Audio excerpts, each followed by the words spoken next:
आए हुए सभी परमात्माओं को मेरा नमस्कार।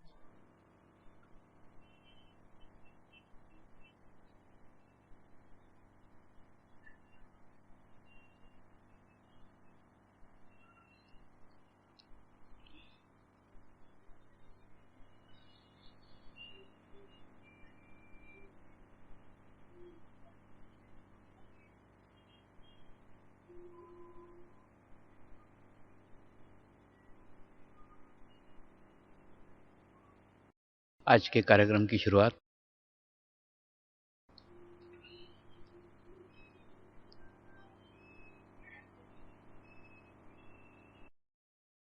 दो किसानों के कहानी से करने जा रहे हैं।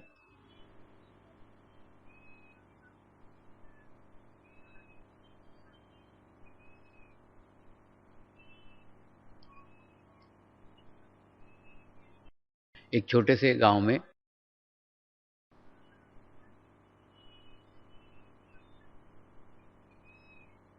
रामू और श्यामू नामक दो किसान थे।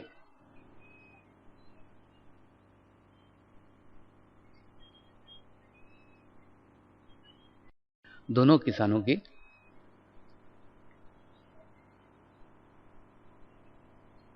अपनी स्वयं की कोई जमीन नहीं थी।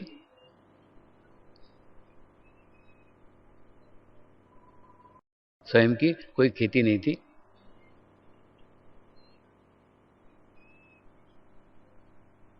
दूसरों के जमीन पर मजदूरी करके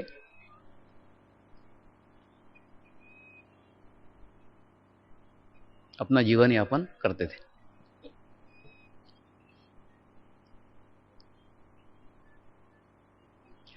गांव के सीमा के बाहर ही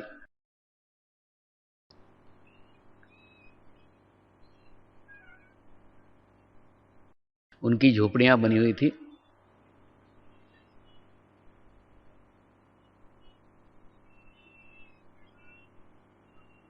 दिन भर मजदूरी करते, दिन भर काम करते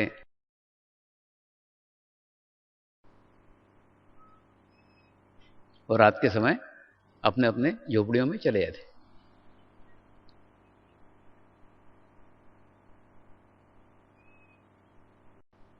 एक बार ये दोनों ही किसान अपने खेत के ऊपर मजदूरी कर रहे थे।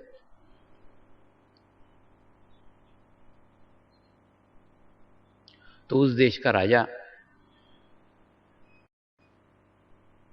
जो जंगल में शिकार खेलने के लिए निकला था और एक शिकार का पीछा करते करते जंगल में रास्ता भटक गया।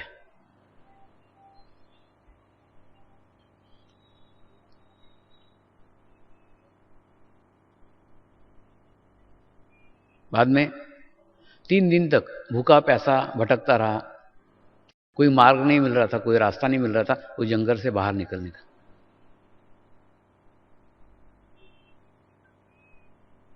और 3 दिन के बाद जब रास्ता निकला तो सीधा इन दोनों किसानों के गांव के पास का रास्ता निकला।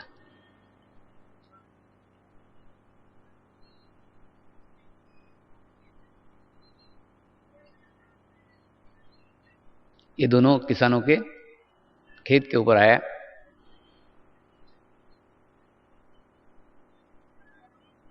तब तक उसकी सारी वेशभूषा भी खराब हो गई थी, सारा चेहरा भी खराब हो गया था, धूल से पूरा खराब हो रहा था। पहचान में ही नहीं आ रहा था कि ये राजा है।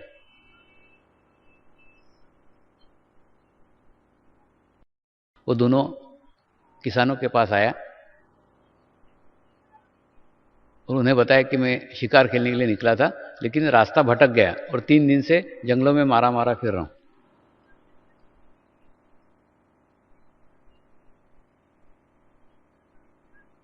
दोनों किसान समझे कोई सरदार वगैरह होगा। उसको कुएं पे लेके गए, अच्छे से हाथ पैर धोने दिए, अपने लिए जो खाना लेकर के आए थे वो खाना उस राजा को खिलाया।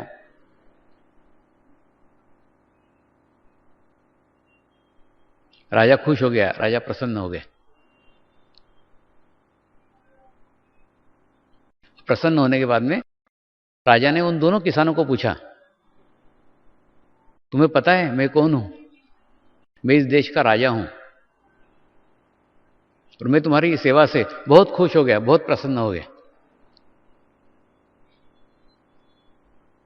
और मैं चाहता हूं तुम मुझसे कुछ मांगो, मैं तुम्हें कुछ इनाम देना चाहता हूं, आप जो बोलोगे वो दूंगा, ये वचन देता हूं।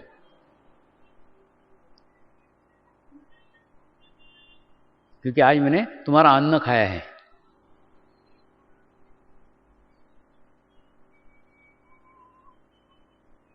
तो दोनों बेचारे किसान गरीब थे, उनके पास जमीन नहीं थी, और किसान को सबसे प्यारा अगर कोई है ना तो वो उसकी जमीन है। अपने जमीन को वो माँ जैसा प्यार करता है, माँ जैसा प्रेम रखता है।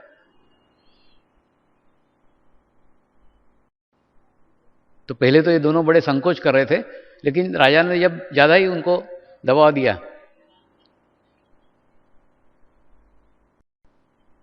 तो शामू ने कहा, महाराज हम दोनों किसान हैं, हमारे पास खुद की कोई भी जमीन नहीं है, दूसरे के जमीन पे जाकर कार्य करते हैं, दूसरे के जमीन पे जाके मजदूरी करते हैं और मजदूरी करके अपने पेट को पालते हैं। तो कृपया अगर आप मुझे 8 एकड़ जमीन दे दें तो मेरे ऊपर बहुत मेहरबानी होगी। तो अगर आप जमीन दे दें तो उस जमीन से मैं खेती करूंगा और मैं मेरे बच्चों को पालूंगा। राजा ने कहा ठीक है, उसको 8 एकड़ का एक पट्टा लिख के दिया कि 8 एकड़ जमीन इसको दी जाए।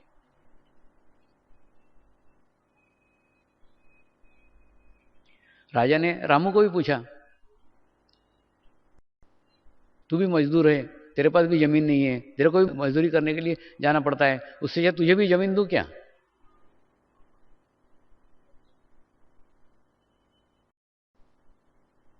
रामू थोड़ा अलग किस्म का इंसान था। उसने कहा मुझे कुछ भी नहीं चाहिए। राजा ने कहा लेकिन मैं देना चाहता हूं ना, तूने नहीं लिया तो मुझे दुख होगा कि मैं तेरे लिए कुछ भी नहीं कर पाया और तूने मुझे इतनी सेवा की। वो भी उसके ऊपर दबाव देने लग गया।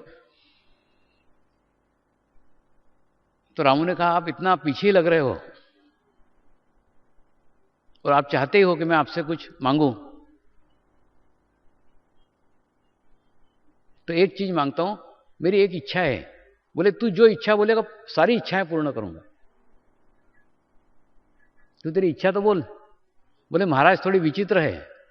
बोले तू जो बोलेगा वो सब पूर्ण करूंगा।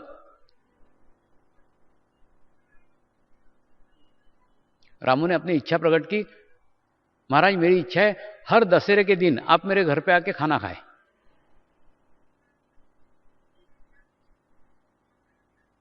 राजा का दिमाग चकरा गया, लेकिन इसमें तेरे को क्या फायदा?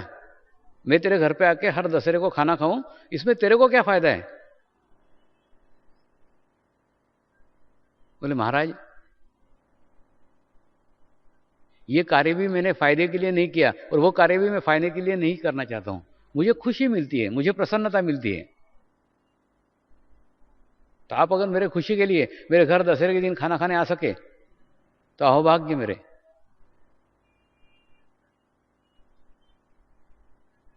राजा ने कहा ठीक है, मैंने वचन दिया है, मैं मेरे वचन का पालन करूंगा, हर दशहरे के दिन तेरे घर पे खाना खाने के लिए आऊंगा।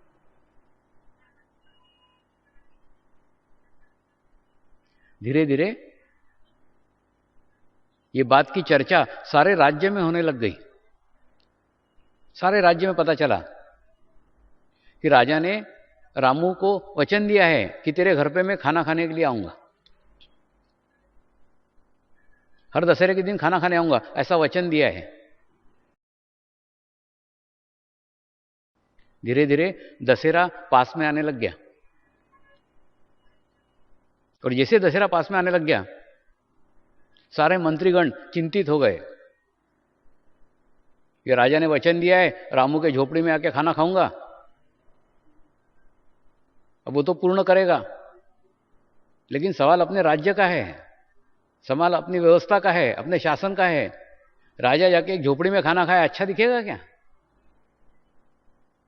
तो मंत्रिमंडल ने आपातकालीन बैठक की और बैठक में निर्णय किया गया कि रामू के झोपड़ी को छोटे से महल में तब्दील किया जाए। तो दशहरे के पहले एक छोटा सा महल वहां तैयार हो गया। फिर राजा बराबर अपने कहे अनुसार दशहरे के दिन आया, रामू के वो छोटे से महल में खाना खाया, वापस गए। और दशहरे के दिन जैसे ही राजा वहां आके खाना खा के गया, तुरंत आसपास के गांव वालों को पता चला, अरे बाप रे, राजा यहां अपने गांव में आके खाना खा के गए। अच्छा, हर साल आने वाला है दशहरे के दिन। दूसरे दशहरे के दिन पूरा गांव सजा हुआ था, अच्छी सड़कें बनी हुई थी, अच्छे मकान रंग किए हुए थे, पूरे गांव को सजा के रखा था। क्यों? क्योंकि राजा वहां खाना खाने को आने वाला है। तीसरे दशहरे के दिन जैसे आसपास के गांवों को पता चला कि अपने रास्ते से रामू के घर पे राजा खाना खाने के लिए दशहरे के दिन जाएगा, रामू के घर से लेके राजमहल तक सारी सड़क अच्छी हो गई, सारा वृक्षारोपण हो गया, सारे गांव सज सज के तैयार हो गए, सारी पानी की व्यवस्था हो गई, सारी व्यवस्थाएं हो गई, लाइट की व्यवस्था हो गई। तो एक सुंदर राजमार्ग रामू के घर से राजमहल तक हो गया। यानी रामू ने अपना भला किया, अपने गांव का भला किया, अपने आसपास के गांव का भला किया, और अपने से लेके राजमहल तक जितने भी गांव थे सब गांवों का भला कर दिया। क्योंकि नियमित रूप से दशहरे के दिन राजा उनके यहां खाना खाने को आता था।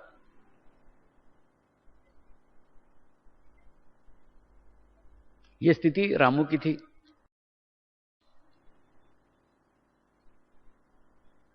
उधर शामू की क्या स्थिति थी?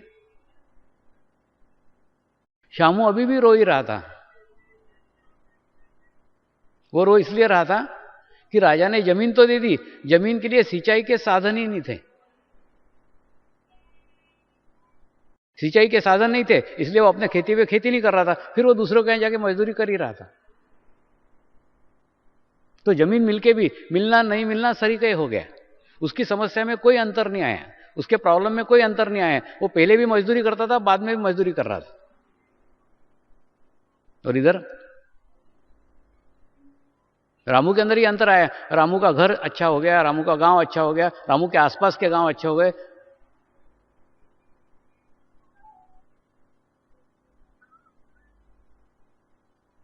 ये कहानी के माध्यम से मैं आपको एक संदेश देना चाहता हूं, एक मैसेज देना चाहता हूं। कभी भी गुरु तत्व का इस्तेमाल भौतिक वस्तुएं प्राप्त करने के लिए मत करो।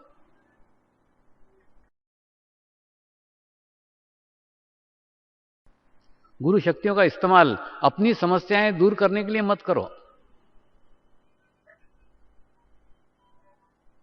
अगर आप आपकी एक समस्या दूर करोगे, दूर हो भी जाएगी,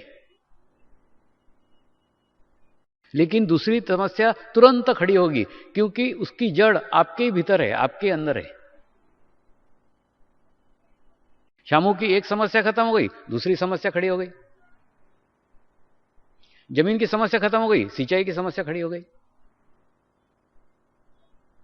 तो जमीन मिलने के पहले भी समस्याग्रस्त था, जमीन मिलने के बाद भी समस्याग्रस्त था। तो आप जब किसी गुरु शक्तियों के पास जाते हो तो उस सानिध्य को सानिध्य अनुभव करो। कुछ मत मांगो, उनका सानिध्य मांगो, बाकी सब कुछ ऐसे ही मिल जाएगा।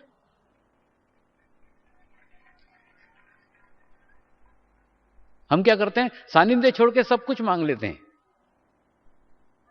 जैसे शामू ने मांगा, हम हमारी समस्या दूर करने के लिए प्रार्थना करते हैं, हमारे प्रॉब्लम दूर करने के लिए प्रार्थना करते हैं, भौतिक चीजें मांग लेते हैं, जो सारी चीजें नाशवान है।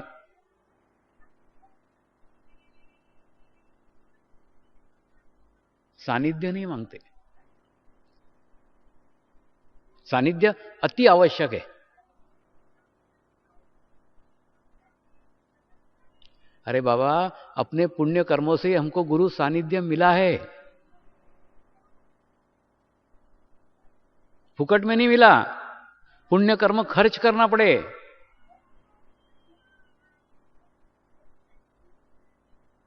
ये सब हिसाब किताब तुम्हारे समझ में नहीं आता, मुझे ये सब दिखते रहता है।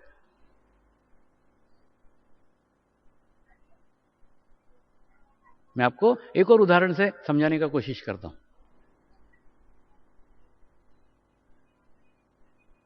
कल्पना करो, एक बहुत बड़ी प्रदर्शनी लगी हुई है आपके शहर के अंदर।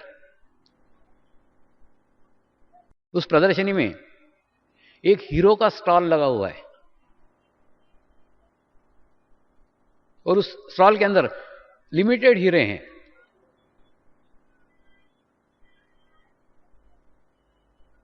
और आप उस स्टॉल के आसपास भीड़ देख करके उस स्टॉल के अंदर घुसते हो, एक हीरा खरीदते हो, उसकी कीमत चुकाते हो और बाहर आके उसको नाली में फेंक देते हो। फिर दूसरी बार जाते हो, फिर दूसरा हीरा खरीदते हो, फिर उसकी कीमत चुकाते हो, फिर हीरे को संभाल के नहीं रखते, कांच का टुकड़ा समझ के फेंक देते हो।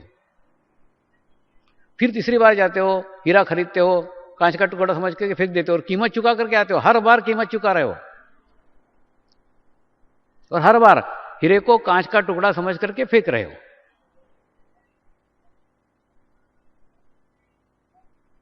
इस प्रक्रिया में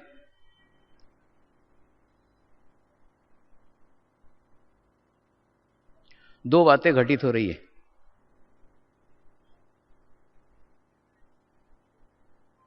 पहली बात है, उस स्टॉल के जो लिमिटेड हीरे हैं वो हीरे समाप्त हो रहे हैं, धीरे धीरे धीरे धीरे धीरे धीरे हीरे कम हो रहे हैं। और दूसरा, तुम्हारे जेब के पैसे समाप्त हो रहे हैं, क्योंकि हर बार कीमत चुका चुका करके हीरे खरीद रहे हो और उसको कांच का टुकड़ा समझ करके फेंक रहे हो। अब सोचो, अगर हीरे के दुकान के हीरे समाप्त हो गए तो भी वो दुकान तुम्हारे कोई काम की नहीं रहेगी, या तुम्हारे जेब के पैसे समाप्त हो गए तो भी वो दुकान तुम्हारे कोई काम की नहीं होगी।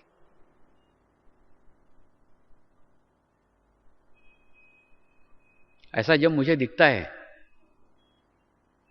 कि कोई साधक बार बार सानिध्य प्राप्त कर रहा है और प्राप्त करके उसे खो रहा है, तो ऐसे साधकों को मैं बोलता हूं, तू उस स्टॉल के बाहर खड़ा रहे, पास में मत आ। बाहर इसलिए खड़ा रहे जब तुझे विश्वास हो जाए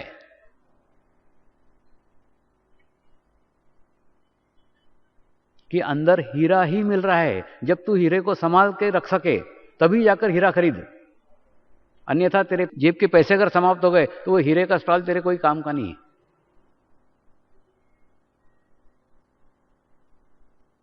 क्योंकि प्रत्येक बार अपने पुण्य कर्म का कीमत तो चुका रहा है गुरु सानिध्य के लिए, और गुरु सानिध्य प्राप्त कर रहा है, वो प्राप्त करके संभाल के नहीं रख रहा है और बार बार खो रहा है। मेरे को भी मेरे गुरु ने कुछ हीरे दिए हैं और कहा है, जा बेटा इसका स्टॉल लगा और ईमानदारी से प्रत्येक व्यक्ति को एक एक हीरा देके वापस आ जाना।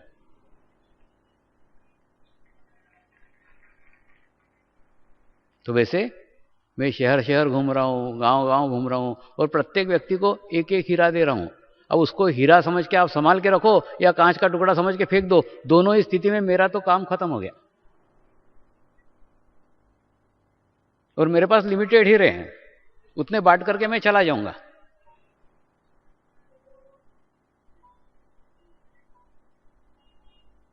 ये आत्मज्ञान रूपी हीरा आपको दिया है, वो हीरा है, कांच का टुकड़ा नहीं है। लेकिन तुम कांच का टुकड़ा समझ करके फेंक दो तो भी मेरा कार्य हो गया। तुम फेंक रहो, रख रहो, उससे मुझे कुछ लेना देना नहीं है, क्योंकि वो मेरा कार्य ही नहीं है। लेकिन इतना ध्यान रखो, उसकी कीमत तुमने चुकाई है।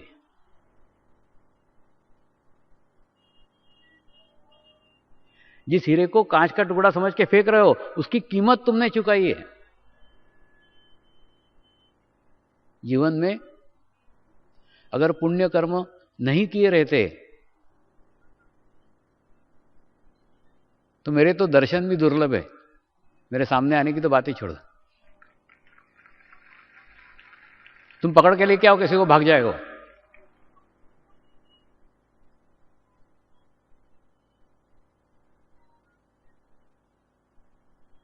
तो जो कुछ मिला है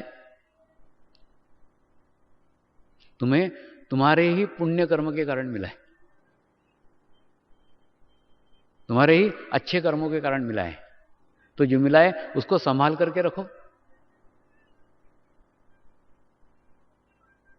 तुम्हारे पुण्य कर्मों के कारण तुमको आत्मज्ञान मिला है, और तुम्हारे पाप कर्म मुझे लेना पड़े कल, ताकि आप संतुलित हो सको, आप बैलेंस हो सको। और आपके पास में ना तो पाप है ना कोई पुण्य है, एकदम हिसाब किताब बराबर है, और इसको बराबर ही रखना। आज तक जो पाप किए वो छोड़ दो, अब वो पाप मत करना, और अब पुण्य भी मत करना। कोई अच्छा कार्य करो, पुण्य का कार्य करो, गुरु शक्तियों को समर्पित कर दो। इसीलिए कहता हूं गुरु कार्य करो। गुरु कार्य एक ऐसा कार्य है जो कार्य करके हम कार्य को समर्पित कर देते हैं, उसका श्रेय, उसका पुण्य हम नहीं रखते।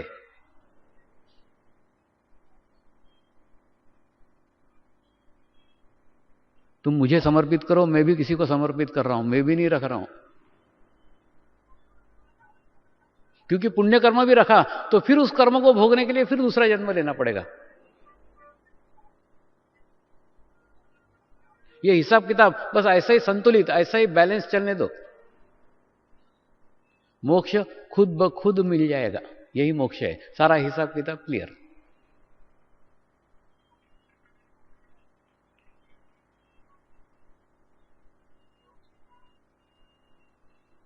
एक बार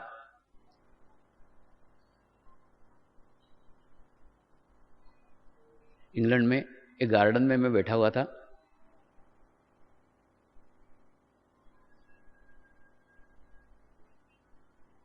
दो शिविरों के बीच का समय था, फ्री था।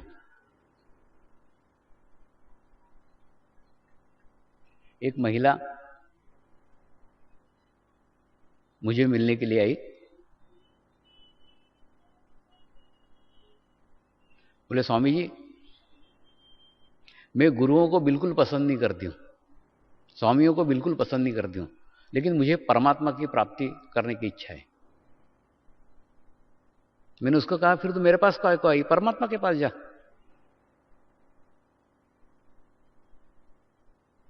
फिर बताने लग गई, मैं हरिद्वार गई थी, वहां मुझे एक गुरु ने बहुत ठगा और मेरा ऐसा पैसे का नुकसान हो गया, ऐसा हो गया, वैसा, कुछ बता रही थी पीछे।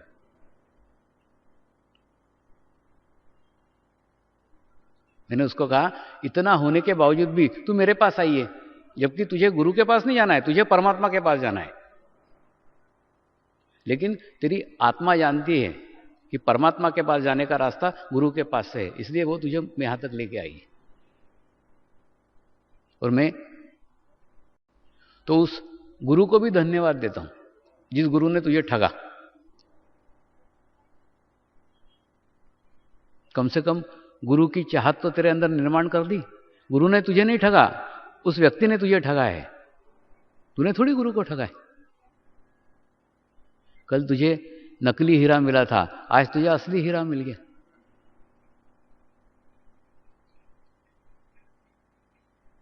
तो गुरु को पहुंचने की चाहत तेरे अंदर जागी, उस चाहत ने तुझे यहां तक पहुंचाया है, यहां तक पहुंची है।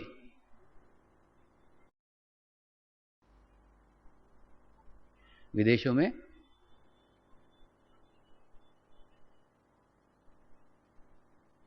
हीलर्स लोग रहते हैं, वो ध्यान करके, मेडिटेशंस करके कुछ शक्तियां प्राप्त कर लेते हैं और आज्ञा चक्र तक डेवलप हो जाते हैं। और आज्ञा चक्र तक डेवलप होने के बाद में उनको दिखता है, आभामंडल दिखता है, ओरा दिखता है, आदमी कैसा है दिखता है, वाइब्रेशन दिखते हैं, एनर्जी दिखती है।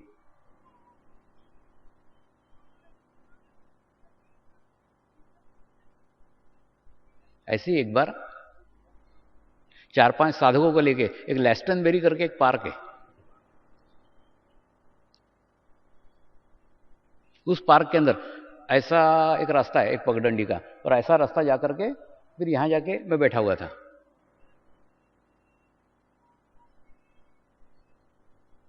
4-5 साधक भी मेरे साथ में थे। एक अंग्रेज महिला वहां से सड़क पे से रोज जाती थी अपने ऑफिस। अचानक उसने महसूस किया कि आज पार्क के वाइब्रेशंस खूब बढ़ गए।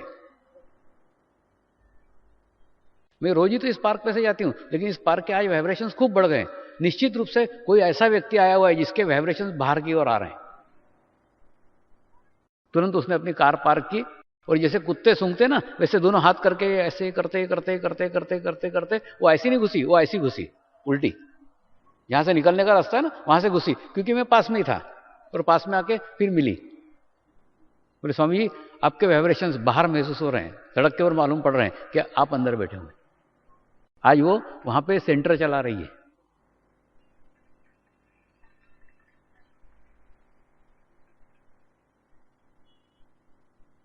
लेकिन ये ओरा देखना, वाइब्रेशंस महसूस करना, हवा मंडल देखना, ये पूर्णत्व नहीं है। पूर्णत्व सहस्त्रार चक्र तक है। और यहां पहुंचने के बाद में दिखने की सारी प्रक्रिया ही बंद हो जाती।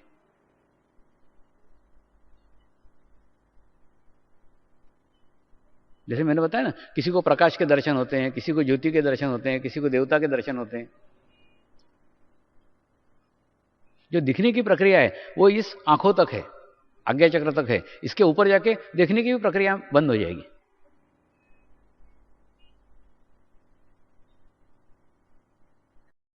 इन सब के बारे में गुरु तत्व समय समय पर बराबर मार्गदर्शन कर रहा है। और गुरु तत्व एक दिशा की ओर जा रहा है, एक निश्चित दिशा की ओर बढ़ रहा है, एक निश्चित दिशा की ओर उसकी प्रगति हो रही है। लेकिन हम भूतकाल में हैं,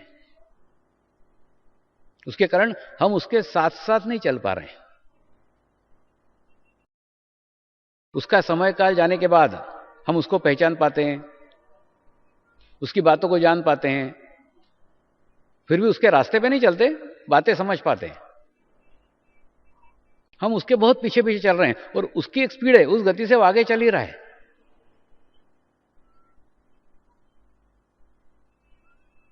मैंने कल बताया था कि गुरु शक्ति की प्रगति हो रही है, प्रोग्रेस हो रही है, लेकिन उस प्रगति की हमें जानकारी नहीं है। उस प्रगति का, उस प्रोग्रेस का हमें पता नहीं है, क्योंकि हम उस मार्ग के ऊपर ही नहीं है।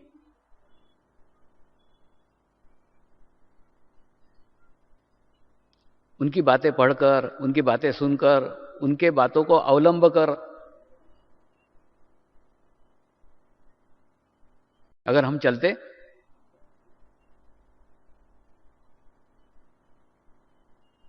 तो उनके साथ साथ हम भी समग्र दृष्टि से वृद्धिगत हो जाते।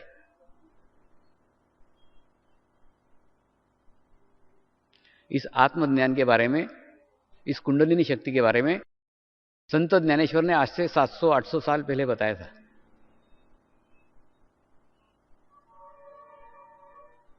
क्या फायदे होते हैं, क्या लाभ होते हैं, इससे आध्यात्मिक स्थिति कैसे प्राप्त हो सकती है, परमात्मा कैसे मिल सकता है, सब बताया था। सिर्फ कैसे जागृत होती है वो नहीं बताया उन्होंने। उनके कार्यकाल में उतना बता दिया।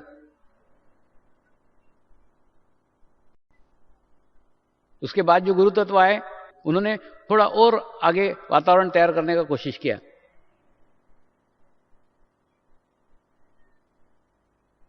वो तब जागृत हो सकती है जब आत्म की तरफ आपका ध्यान जाए, आप अंतर्मुख हो।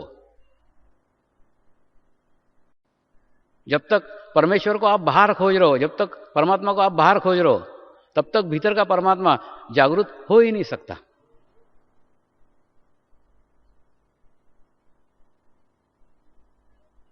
तो शिरडी के साईं बाबा ने आगे की बात कही, परमात्मा एक है, सबका मालिक एक है, परमेश्वर एक है, और परमेश्वर को ढूंढना है तो भीतर की ओर जाओ, तुम्हारे भीतर परमात्मा बैठा हुआ है, तुम्हारे अंदर परमात्मा बैठा हुआ है। कितना तो क्लियर तो बता दिया, स्पष्ट तो बता दिया।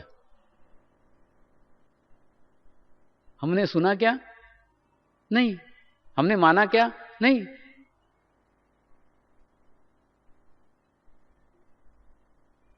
हमने सिर्फ आरती तक, पूजा तक, पोथी तक और मांगने तक, ये चाहिए, वो चाहिए, वो चाहिए, वो चाहिए, वो चाहिए, मांगा।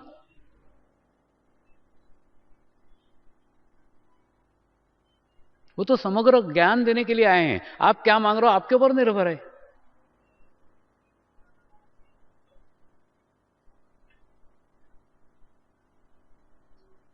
एक बार आध्यात्मिक स्थिति आप मांग लो, बाकी सब चीजें ऐसे ही प्राप्त हो जाएगी। आपके मांग के पूर्व वो वस्तु आपको प्राप्त हो जाएगी। मेरे शब्दों को समझो।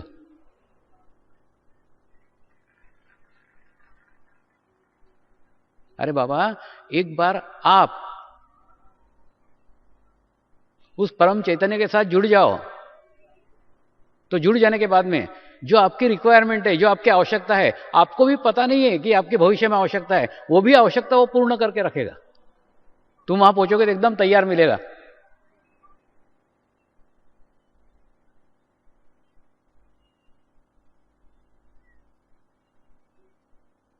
और इसके मेरे को नहीं, कई हजारों साधकों को हजारों अनुभव आए। उनको क्या मिलने वाला है, क्या आवश्यकता है, उनको भी नहीं पता रहता, लेकिन बराबर उस समय वो चीज मिल जाती। बिन मांगे मोती मिले, मांगे मिले न भीख, बस वैसे ही बात है।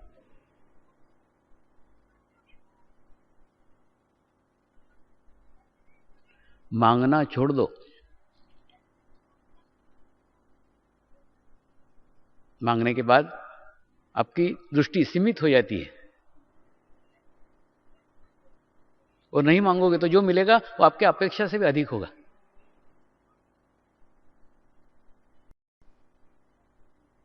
शिरडी के साहिबों ने मनुष्य धर्म की बात की थी। धर्म हमारा जागृत हो गया क्या?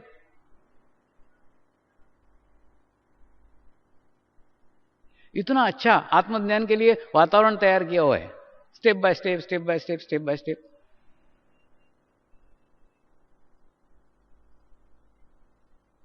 उसके बाद आचार्य श्रीराम शर्मा आए। उन्होंने गायत्री मंत्र जो कैद करके रखा हुआ था, बंद करके रखा हुआ था, पुरुषों तक सीमित था, उनको स्त्रियों तक पहुंचाया, स्त्री शक्ति को स्त्री शक्ति तक पहुंचाया।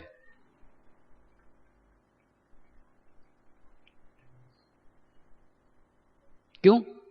समाज में संतुलन होना चाहिए, समाज में बैलेंस होना चाहिए। किसी भी मंत्र पे पुरुष का एकाधिकार नहीं होना चाहिए।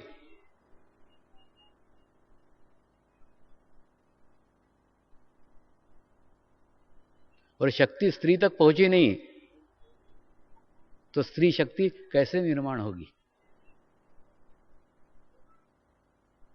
ये सब वातावरण बन रहा है, एक एक एक एक क्रमबद्ध तरीके से, लयबद्ध तरीके से हो रहा है।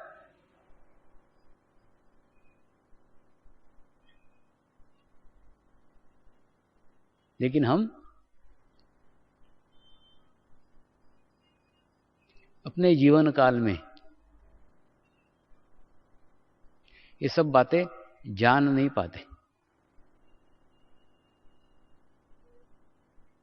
शिरडी के साईं बाबा को पागल फकीर कहा, रामकृष्ण परमहंस को पागल ठाकुर कहा।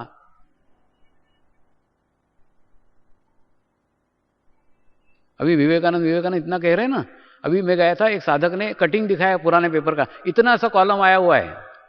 रामकृष्ण मठ के अंदर एक विवेकानंद नामक सन्यासी की मृत्यु हुई, उनकी मृत्यु हुई ना, इतना सा छोटा सा कॉलम, 4 लाइन का।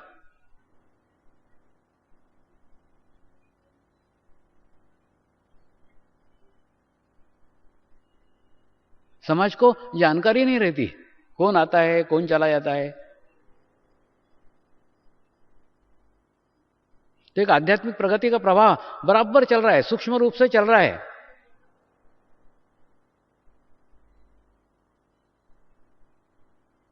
सिर्फ हम इसलिए नहीं जान पाते क्योंकि हमारा ध्यान घाट के पानी के ऊपर है ही नहीं। जो बह गया पानी उसी का आवाज सुनने का कोशिश कर रहे हैं, उसको देखने का कोशिश कर रहे हैं। वो बहते हुए पानी से प्यास बुझने वाली नहीं है। प्यास बुझाने के लिए तुमको घाट का ही पानी पीना पड़ेगा। ये बात जब तक समझ में नहीं आती, जब तक कुछ नहीं होगा।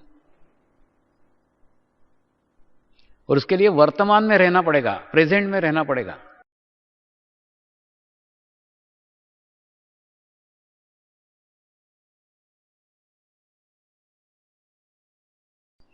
अरे संतों महात्माओं को छोड़ो, तुम ये पुजारियों का देखो, पंडितों का देखो, क्या बोलते हैं? धर्म के रास्ते चलो, धर्म के रास्ते चलो। धर्म के रास्ते चलो, धर्म के रास्ते बैठो नहीं बोलते। ऐसा बोलते हैं कि धर्म के रास्ते बैठ जा। धर्म के रास्ते चलो मतलब धर्म के रास्ते आगे बढ़ो।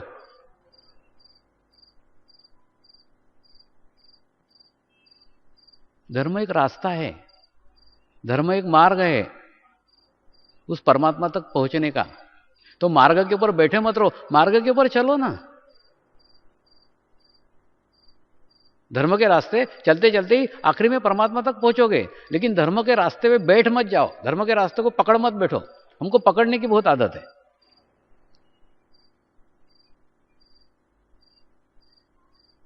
तो मैं भी एक माध्यम हूं, मेरे को भी पकड़ो मत। जो अच्छा लगे वो लो, आगे बढ़ो, प्रगति करो, प्रोग्रेस करो। और पकड़ करके बैठोगे तो तुम तुम्हारा भी नुकसान करोगे, मेरा भी नुकसान करोगे। तुम्हारा नुकसान ये कि तुम आगे का रास्ता चल नहीं पाओगे, और मेरा नुकसान ये मेरे पीछे और जो आ रहे हैं उनके लिए चक्का जाम करोगे।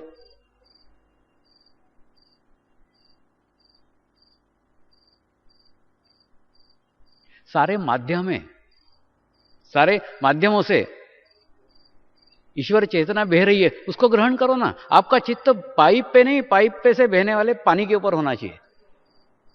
जैसे पाइप है, इसको यहां से कितना भी चाटो, कितने भी हार फूल डालो, कितनी भी पूजा करो, पानी मिलेगा क्या? नहीं मिलेगा।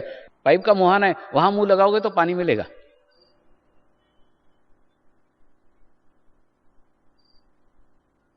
चित्त बाहर है, इसलिए चित्त पाइप के ऊपर है। अगर चित्त अंदर जाएगा तो बराबर पाइप पे नहीं, पाइप में से बहने वाले पानी की ओर जाएगा। वो ठंडा पानी, वो चैतन्य युक्त पानी, वो चैतन्य युक्त प्रवाह, सारा चित्त उसी के ऊपर चला जाएगा। सारा बाहर आवरण सब छूट जाएगा।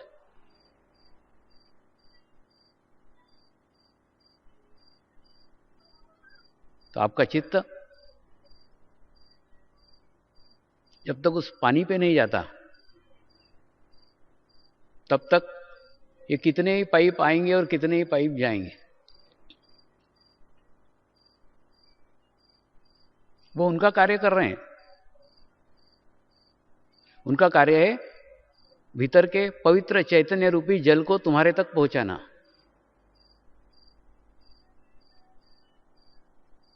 प्रत्येक पाइप अपना कार्य कर रहा है। आपको भी आपका कार्य करने का है। आपका ध्यान पाइप के ऊपर नहीं होना चाहिए, बाहरी अवनंबर पे नहीं होना चाहिए, बाहरी कपड़ों पे नहीं होना चाहिए। कौन से सफेद कपड़े पहने, पीले कपड़े पहने, हरे कपड़े पहने, नीले कपड़े पहने। अरे भीतर का पानी एक ही है, पाइप कुछ भी अलग अलग हो।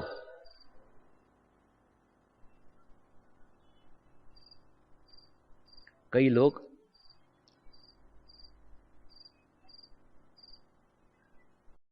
आध्यात्मिक प्रगति के लिए धर्म परिवर्तन करते हैं।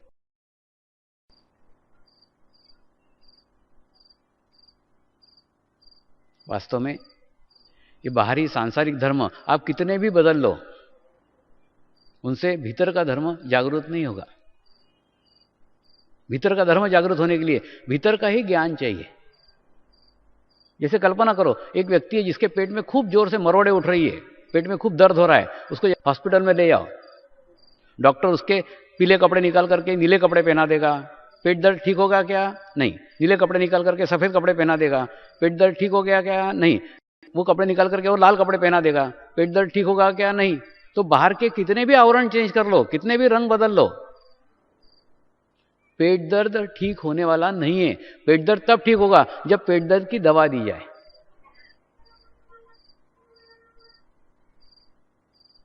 तो बाहरी सांसारिक धर्मों को परिवर्तन करके कुछ भी अंदर चेंज होने वाला नहीं है, अंदर कुछ बदलाव होने वाला नहीं है। और अंदर बदलाव होगा तो अंदर से ही होगा। कई बार लोग मुझे पूछते हैं, स्वामी जी आप कुंडलिनी शक्ति जागृति करते हो क्या? मैं बोलता नहीं बाबा, मैं तो नहीं करता। फिर कैसे हो जाती है? मैंने कहा हो जाती है। आप नहीं करते और हो जाती है? मैंने कहा हाँ हो जाती है। मैंने उनको कहा कुंडलिनी शक्ति परमात्मा की शक्ति है, उसको कोई नहीं जगा सकता, ना मैं जगा सकता ना तुम जगा सकते, कोई जगा ही नहीं सकता। ईश्वरीय कार्य कोई कर सकता क्या? कोई नहीं कर सकता। फिर बोले फिर कैसे हो जाती है? फिर उनको समझाता हूं, जैसे एक जलती हुई मोमबत्ती है, तो अपने जगह स्थायी है, जल रही, यहां खड़ी है, जल रही।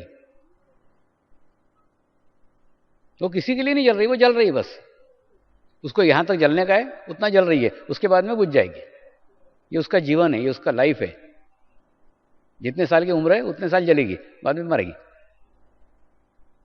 अब उस जलती हुई मोमबत्ती को देख के एक बुझी हुई मोमबत्ती की इच्छा हो गई। आहा, क्या मोमबत्ती जल रही है, क्या प्रकाश दे रही है, कितना लाइट है वहां, और मैं तो अंधेरे में पड़ी हुई अटाले में।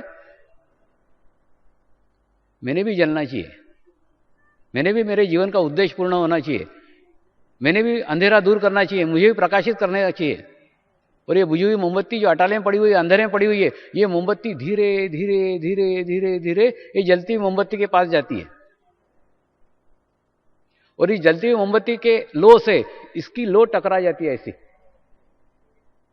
और जैसी टकरा जाती है ये बुझी हुई मोमबत्ती भी जल उठती है।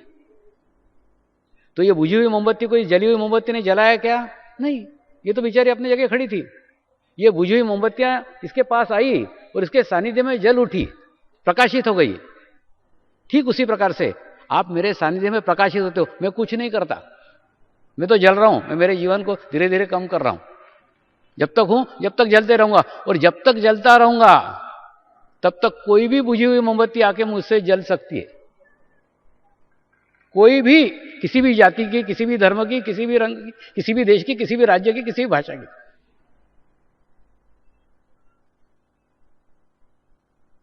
क्योंकि जलना मेरा धर्म है, प्रकाशित करना मेरा धर्म है। आने वाली मोमबत्ती किस देश की है, किस धर्म की है, किस जाति की है, किस रंग की है, किस रूप की है, किस आकार से है, उससे मुझे कुछ भी लेना देना नहीं है। और उसका आकार, उसका रंग, उसका धर्म, उसकी जाति, उसका देश जलने के बीच में आड़े नहीं आएगा। कोई भी आके लो से लो टकराई, प्रकाशित हो गई, जल गई।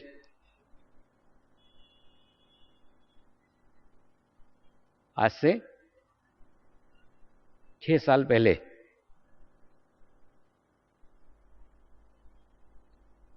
मैंने नायग्रा फॉल पे जाके साधना की थी,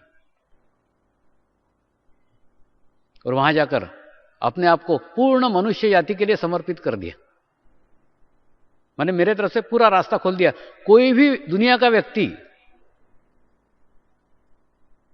मुझसे आत्मज्ञान प्राप्त कर सकता है, मैं सबके लिए समर्पित हूं।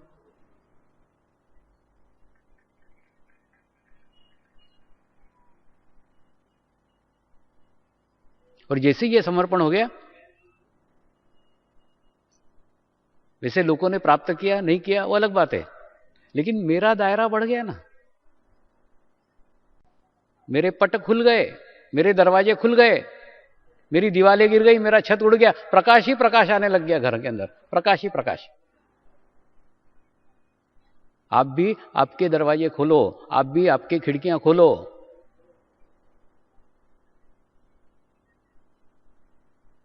धर्म की खिड़कियां खोलो, जाति की खिड़कियां खोलो, रंग की खिड़कियां खोलो, देश की खिड़कियां खोलो, सब खोल दो। जितनी खोलोगे उतनी ऊर्जा, उतना प्रकाश आपके भीतर आएगा।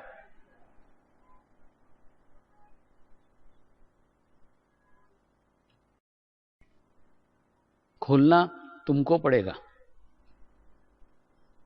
क्योंकि घर तुम्हारा है, दरवाजे तुम्हारे हैं।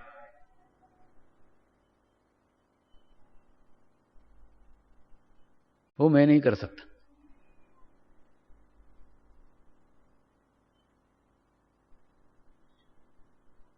और ये बाहरी चोले पे मत जाओ, किसके कैसे कपड़े हैं, किसका कैसा रंग है, कौन क्या कह रहा है,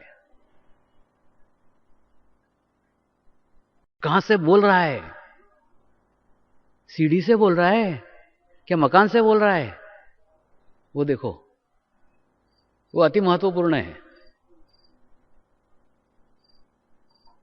बाहरी चोला तो ओढ़ाया हुआ है, पहना हुआ है, वो भी शाश्वत नहीं है, वो भी सत्य नहीं है। एक बार एक बहुत बड़ी अंतर्राष्ट्रीय संस्था है भारत की, उनके मठ के अंदर 8 दिन का शिविर हुआ। और शिविर के बाद उनके जो मठाधीश थे, उनकी चरण वंदना करने में गया। वो चुपचाप दूर बैठ के सब सुनते रहते थे।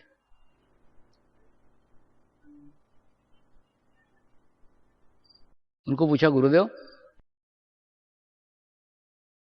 ये 8 दिन मैंने जो कार्यक्रम दिया, ये मेरे गुरु का मैसेज है, गुरु का प्रसाद है, वो बांटने का कार्य मैं कर रहा हूं, तो मुझे आपका मार्गदर्शन चाहिए, इसमें कुछ गलतियां हो रही है क्या,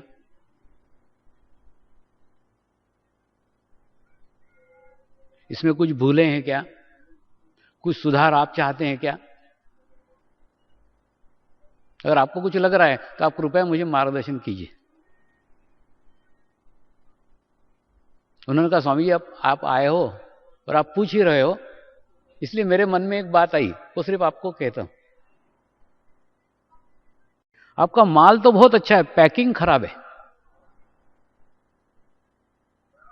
मैं बोला, मतलब? मैं उस समय लुंगी पहन करके और एक कुर्ता पहन करके कार्यक्रम देता था। बोले, आप सामान्य आदमी सरीके आते हो, कार्यक्रम करते हो और चले जाते हो, जबकि आपका ज्ञान गुरु का प्रसाद है, गुरु का ज्ञान है, तो गुरु के उपयुक्त कपड़े पहनो ना। मैंने उनको कहा, मैं चाहता हूं प्रत्येक मनुष्य मुझे आम समझे, सामान्य समझे। अगर सामान्य समझेगा तो वो आगे बढ़ने की कोशिश करेगा, अगर सामान्य नहीं समझेगा तो आगे बढ़ने की कोशिश नहीं करेगा। और मेरी इच्छा है वो बढ़े, इसलिए मैं सामान्य व्यक्ति शरीर के कपड़े पहन करके आता हूं। होता है कि नहीं? आप अगर सीढ़ी के एक स्टेप के ऊपर खड़े रहो और छोटे बच्चे से बोलो, आजा आजा आजा, वो बच्चा 1-2 कदम चलते चलते आपके पास आ जाएगा, एक स्टेप चढ़ भी जाएगा, क्योंकि उसके अंदर एक विश्वास रहता है। उसको ऐसा लगता है, एक स्टेप तो मैं चढ़ सकता हूं, मेरे और इसमें सिर्फ एक स्टेप का अंतर है, एक स्टेप मैं चढ़ सकता हूं, और वो एक स्टेप चढ़ेगा। लेकिन किसी छोटे बच्चे के सामने आप 50 स्टेप ऊपर जाके बैठ जाओ और बोलो, आ जा, वो बैठ ही जाएगा। बोले 50 स्टेप तो मेरा बाप भी नहीं चढ़ सकता, वो बैठ ही जाएगा, वहां चढ़ेगा ही नहीं। तो मैंने उनको कहा, मैं अपने आप को इतना ऊंचा ले जाना नहीं चाहता हूं जिससे सामने वाले चढ़ने का कोशिश नहीं, उन्हें कि नहीं रे बाबा, ये तो स्वामी जी कर सकते हैं, अपने बस का रोग नहीं है।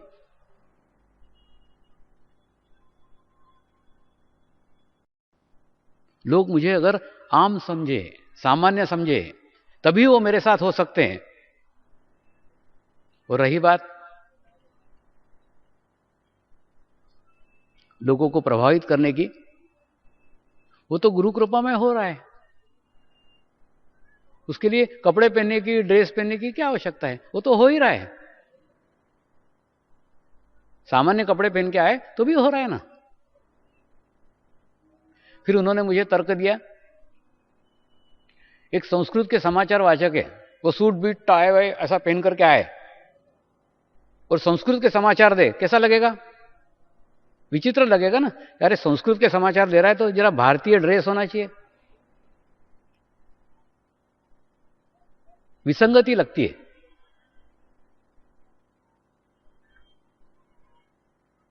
तो मेरी इच्छा है कि आप भगवे वस्त्र पहनिए और भगवे वस्त्र पहन करके फिर कार्यक्रम दीजिए। कम से कम एक बार तो मेरी बात मानिए, मेरी इच्छा रखिए। भगवा वस्त्र त्याग का प्रतीक है। तुमसे अधिक से अधिक देने की क्रिया ऑटोमेटिकली हो जाएगी। आप पहन करके तो देखो।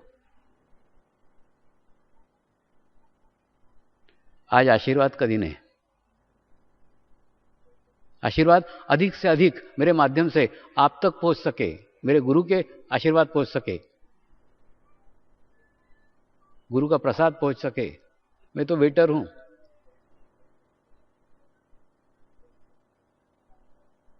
जो कपड़े पहन करके आपको अच्छा लगता है, जो कपड़े पहन करके आप अच्छे से ग्रहण करते हो, अच्छा खाते हो, अच्छे लेते हो, मैं उसी में खुश हूं, मैं उसी में प्रसन्न हूं।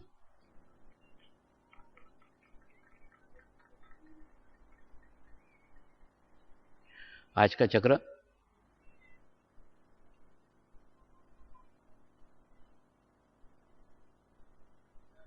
सहस्त्रार चक्र है।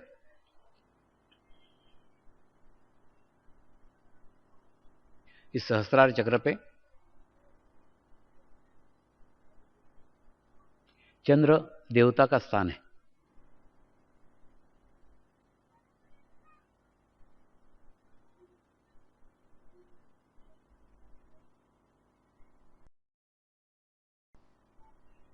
और आज्ञा चक्र पार होने के बाद, अपना सारा भूतकाल समाप्त होने के बाद, अपना चित्त शुद्ध होने के बाद, अपना चित्त पवित्र होने के बाद, जब हम आगे की यात्रा पे निकलते हैं, आगे के रास्ते पे निकलते हैं, तो आगे दिखने की प्रक्रिया बंद हो जाती। इस आज्ञा चक्र पे पहुंचने के बाद कुछ लोगों को हनुमान जी दिखेंगे, किसी को राम दिखेंगे, किसी को कृष्ण दिखेंगे, किसी को ज्योति दिखेगी, किसी को दिया दिखेगा, किसी को प्रकाश दिखेगा। ये सारे स्टेजेस है। आपको कुछ भी दिख रहा है मतलब आप पहुंचे नहीं हो। यहां पहुंचे ना कि दिखने की प्रक्रिया चालू होती, और दिखने की प्रक्रिया चालू हो रही मतलब यहां नहीं पहुंचे। यहां पहुंचने के बाद में दिखने की सारी प्रक्रिया बंद हो जाएगी, क्योंकि परमात्मा का तो कोई आकार ही नहीं है ना। परमेश्वर का कोई आकार नहीं है, परमेश्वर का कोई रूप नहीं है। रूप हमने निर्मित किया था, वो दिख गया हमको। हमारे फ्रिज में केचप रखा था, केचप दिख गया, ब्रेड रखी थी, ब्रेड दिख गई, बटर रखा था, बटर दिख गया, जो रखा था वो दिख गया।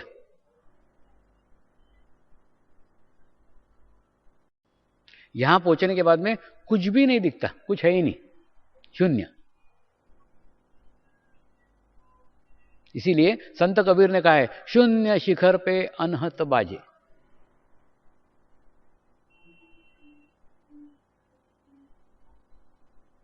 निर्विचारता का शून्य शिखर जब आपको प्राप्त हो जाए तो नाद सुनाई आने लग जाएगा। छोटे बच्चे का रहता है ना तालू, यहाँ तालू भाग पे आप उसके देखोगे ऐसे लप लप लप लप लप लप लप लप होने लग जाता है। वैसे यहां पहुंचोगे आप तो आपके भी तालू में वो चालू हो जाएगा।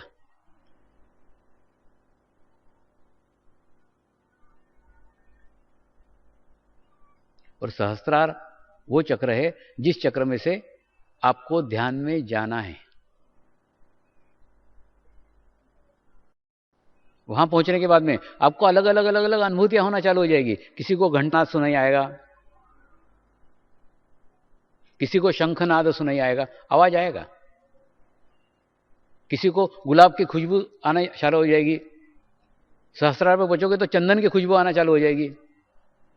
अचानक एकदम चंदन की खुशबू खुशबू खुशबू खुशबू। ऐसी अगर कोई अनुभूति आपको प्राप्त हो तो उस समय बुद्धि को मत दौड़ाना, उस समय ताकझाक मत करना। कौन चंदन का इत्र लगा करके आया है जिसकी खुशबू मुझे आ रही है, कौन आया है, कौन आया है, कौन आया है, ऐसा ढूंढा, बुद्धि को चलाया कि स्थिति चली जाएगी। और वो चंदन की खुशबू भी चली जाएगी। अरे बाबा, वो चंदन की खुशबू बाहर से नहीं, तेरे अंदर से निकल रही है, अंदर की स्थिति के कारण निकल रही है। परमात्मा का प्रसाद है, वो कृपा है, उसका आनंद ले। कहां खोजते फिर रहा है, कहां से आ रही है? कई बार साधकों को जब ये अनुभव आते हैं ना, तो एकदम विश्वास नहीं करते। जो व्यक्ति मुझे हिमालय से मुंबई लेके आया था, उसको जब अनुभूति हुई तो बोलता पंखे की हवा है, तो पैर के नीचे हाथ डाल के देख रहा था, यहां ठंडे लग रहे कि नहीं लग रहे? पैर के नीचे हाथ डाल के भी ठंडे लग रहे। नहीं नहीं, पंखे की हवा नहीं है, ये तो अंदर से ही हवा निकल रही है। ये अनुभूति कभी हुई नहीं ना, अनुभूति पहली बार हुई, तो उस अनुभूति पे विश्वास नहीं, तो ऐसा कैसे हो सकता है? हाथ में से कैसे ठंडा निकल सकता है? कैसे बह सकता है? कैसे चंदन की खुशबू आ सकती है? कैसे गुलाब की खुशबू आ सकती है? कभी आई नहीं ना।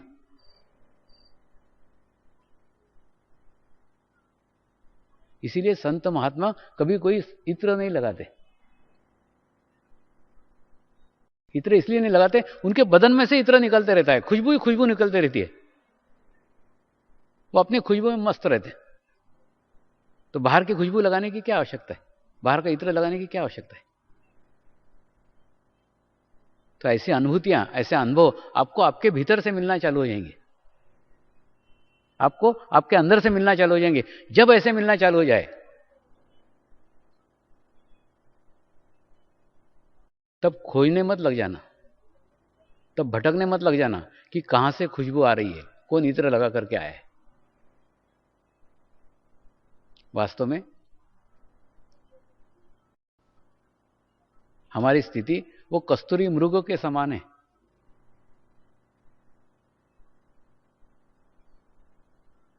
कस्तूरी मृग के नाभि के अंदर कस्तूरी रहती है, और वो जब कस्तूरी का खुशबू निकलना शुरू हो जाता है, तो उस खुशबू के अंदर वो एकदम पागल हो जाता है, कहां से आ रही है, कहां से आ रही है, कहां से, इधर दौड़ लगाएगा, उधर दौड़ लगाएगा, इधर भागेगा, उधर भागेगा, उधर भागेगा, पूरे जंगल को छान मारता है और ढूंढते ढूंढते मर जाता है। लेकिन अंत तक उसको नहीं पता चलता कि कस्तूरी की खुशबू मेरे अंदर से आ रही है, मेरे भीतर से आ रही है। ठीक, बिल्कुल ठीक ऐसा ही हम परमेश्वर को दुनिया भर में खोजते हैं। यहां जा रहे हैं, वहां जा रहे हैं, वो मंदिर में जा रहे हैं, वो स्वामी के पास जा रहे हैं, वो गुरु के पास जा रहे हैं, वहां जा रहे हैं। सिर्फ भीतर नहीं जाते, बाकी सब जगह जाते, अंदर नहीं जाते। और परमेश्वर तो तुम्हारे अंदर बैठा हुआ है, तुम्हारे भीतर बैठा हुआ है। कहां नाहक बाहर खोजते फिर रहे हो? और वो खोजने में पूरा जीवन समाप्त हो जाता है, लेकिन परमात्मा नहीं मिलता, परमेश्वर नहीं मिलता।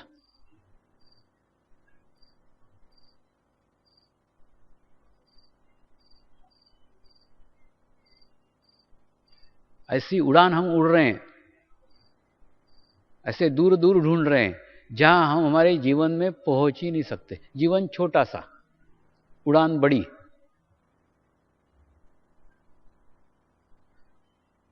लेकिन भीतर कभी नहीं जाते, अंदर कभी नहीं जाते। अंदर जाने की आवश्यकता है, भीतर जाने की आवश्यकता है। परमात्मा तुम्हारे ही अंदर बैठा हुआ है। लेकिन ये ज्ञान देने वाला कोई मिरर, ये ज्ञान देने वाला कोई आईना जब तक हमारे सामने नहीं आता, तब तक इसका पता हमें कभी भी नहीं चलता है।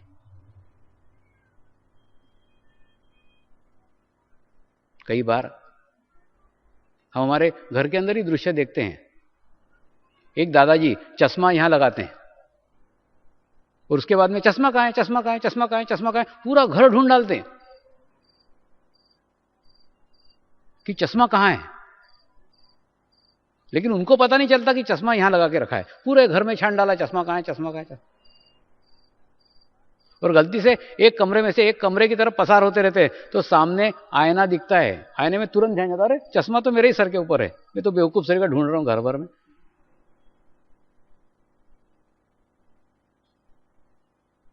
जैसे दादाजी चश्मा यहां पे रख के चश्मे को ढूंढते रहते हैं, वैसे ही हम परमेश्वर को भीतर रख करके बाहर ढूंढ रहे हैं।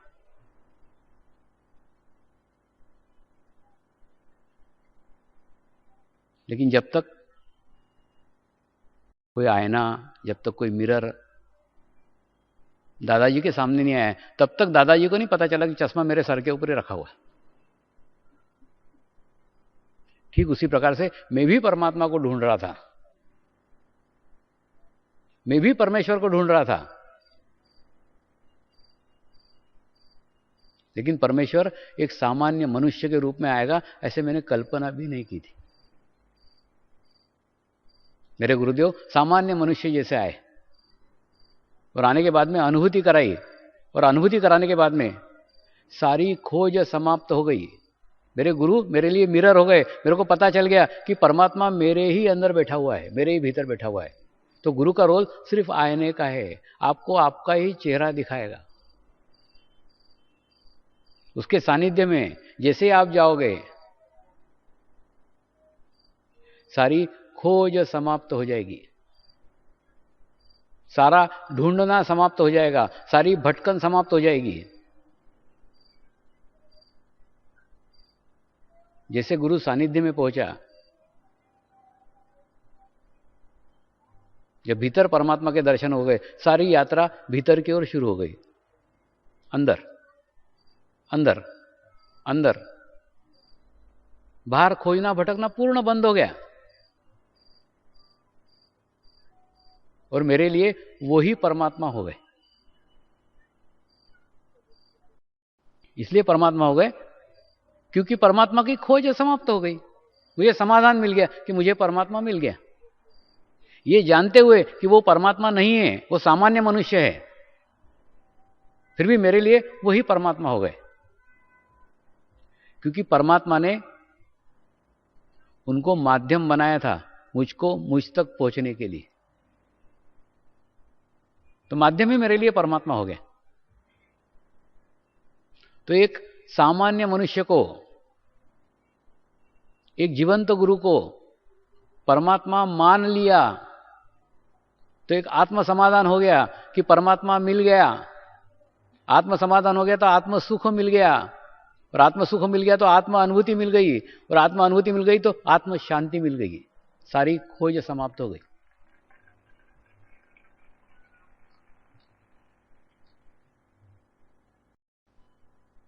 जब तक आपके भीतर आत्म शांति नहीं आती, जब तक आपका चित्त भीतर की ओर नहीं जाता, आपका चित्त अंदर की ओर नहीं जाता, तब तक हम बाहर ही खोजते रहते हैं, बाहर ही भटकते रहते हैं, बाहर ही ढूंढते रहते हैं।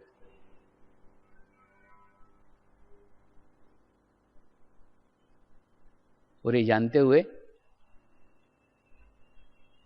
मेरे गुरु परमात्मा नहीं है, वो सामान्य मनुष्य है, ये जानते हुए उनको परमात्मा मान लिया। ये एक दृष्टि प्राप्त हो गई, जो है उसे न देखते हुए जो नहीं है उसे देखना। दिख रहा है सामान्य मनुष्य, नहीं दिख रहा है परमात्मा। एक सकारात्मक दृष्टि प्राप्त हो गई, दोष रहित दृष्टि प्राप्त हो गई। मनुष्य के दोष नहीं देखने का, उसके पीछे का परमात्मा देखने का, उसके पीछे का परमेश्वर देखने का एक दृष्टि प्राप्त हो गई। होता है ना, महाराष्ट्र में एक पंढरपुर करके जगह है। पंढरपुर में बहुत बड़ी यात्रा साल में एक बार लगती है। उसमें सब लोग पांडुरंग पांडुरंग पांडुरंग पांडुरंग भजन करते करते करते करते वहां पहुंचते। पांडुरंग यानी सफेद रंग का, और वो मूर्ति एकदम काले पत्थर की है। तो काले पत्थर का पांडुरंग इनको सफेद रंग का दिख रहा है। ये भक्ति पराकाष्ठा है कि काला पांडुरंग सफेद रंग का दिखने लग गया।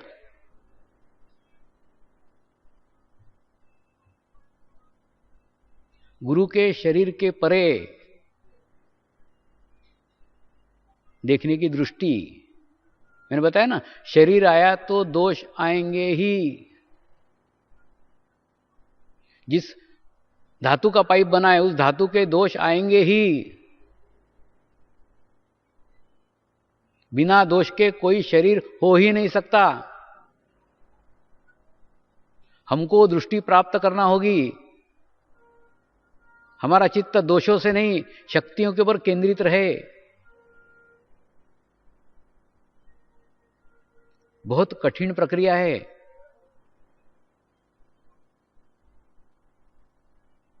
जीवंत गाय ही दूध दे सकती है और जीवंत गाय लात भी मारती है। दोनों ही है। लात का खतरा उठाते हुए दूध पीने जाना पड़ेगा।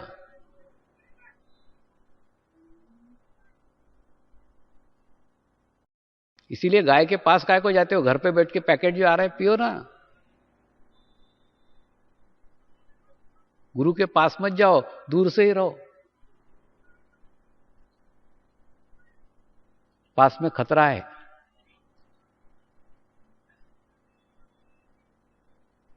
गुरु देखने की चीज नहीं है,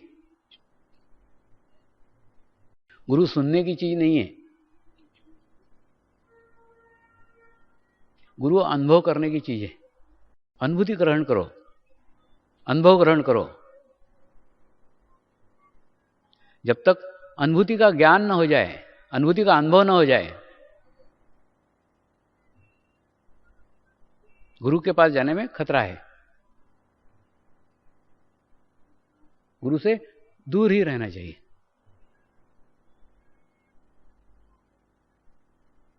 जो घटने वाली घटना होती है वो एक क्षण में घटित हो जाती है। एक क्षण।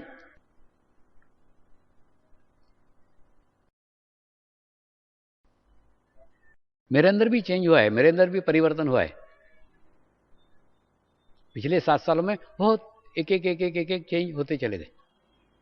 पहले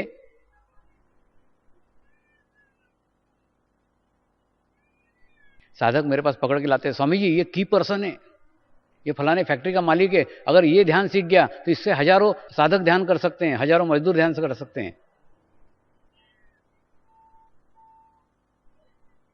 ये व्यक्ति फलाने संगठन का नेता है, इसको अगर ध्यान सिखा दिया, इसको आपने प्रभावित कर दिया तो हजारों लोगों तक पहुंच सकता है।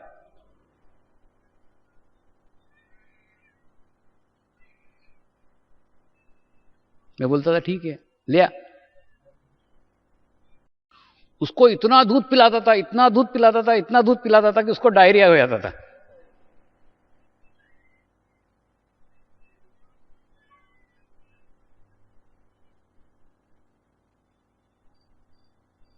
फिर अनुभव आने लग गए कि ऐसे व्यक्ति के हाथ से कार्य तो कुछ होता ही नहीं है, सामान्य साधक भी नहीं रह पाता वो।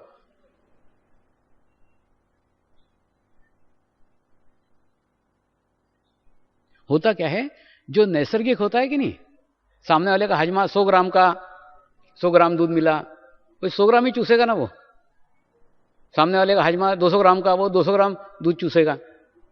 अब जिसका हजमा 100 ग्राम 200 ग्राम का, उसको तुम अक्के 2 लीटर पिला दो तो डायरिया होगा ना उसको, और फिर तो 100 ग्राम भी नहीं रहेगा उसके अंदर।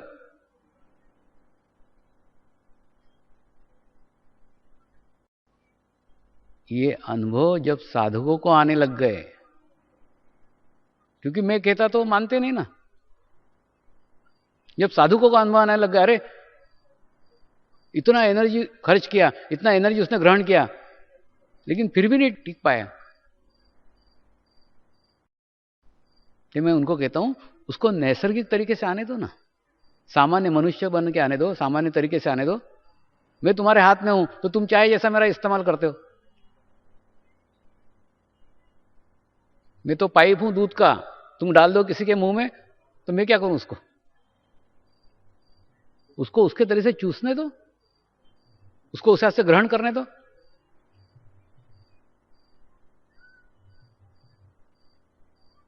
और जैसे जैसे परिवर्तन होता गया,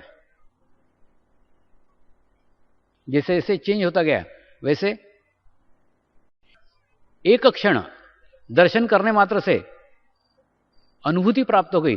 ऐसे साधक आना शुरू हो गए। माने इतने पक्के हुए, इतने तैयार, जीवन में सब कुछ प्राप्त कर लिया था, खोज रहे थे, ढूंढ रहे थे किसी गुरु को, किसी माध्यम से अनुभूति प्राप्त हो जाए, अनुभव प्राप्त हो जाए। जैसे कपूर रहता है ना, उसको जरा सी चिंगारी दिखा तो एकदम भाग से जल उठता है। उसी प्रकार से कपूर शरीर के एकदम पूरे तैयार थे।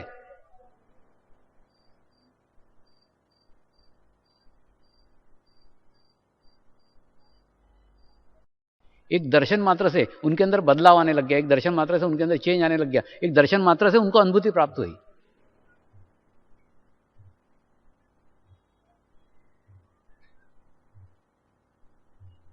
ऐसे अनुभव जब साधुओं को आने लग गए,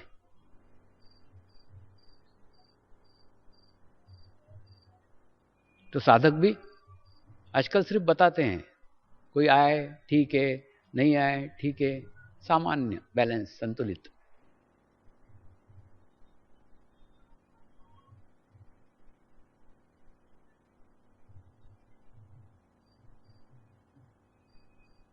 सहस्त्रार चक्र पे जाके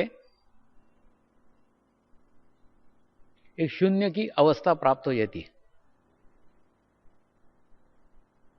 उस शून्य की अवस्था प्राप्त होने के लिए मैं एक और तरकीब आपको बता दूं। कुछ नहीं, रोज सवेरे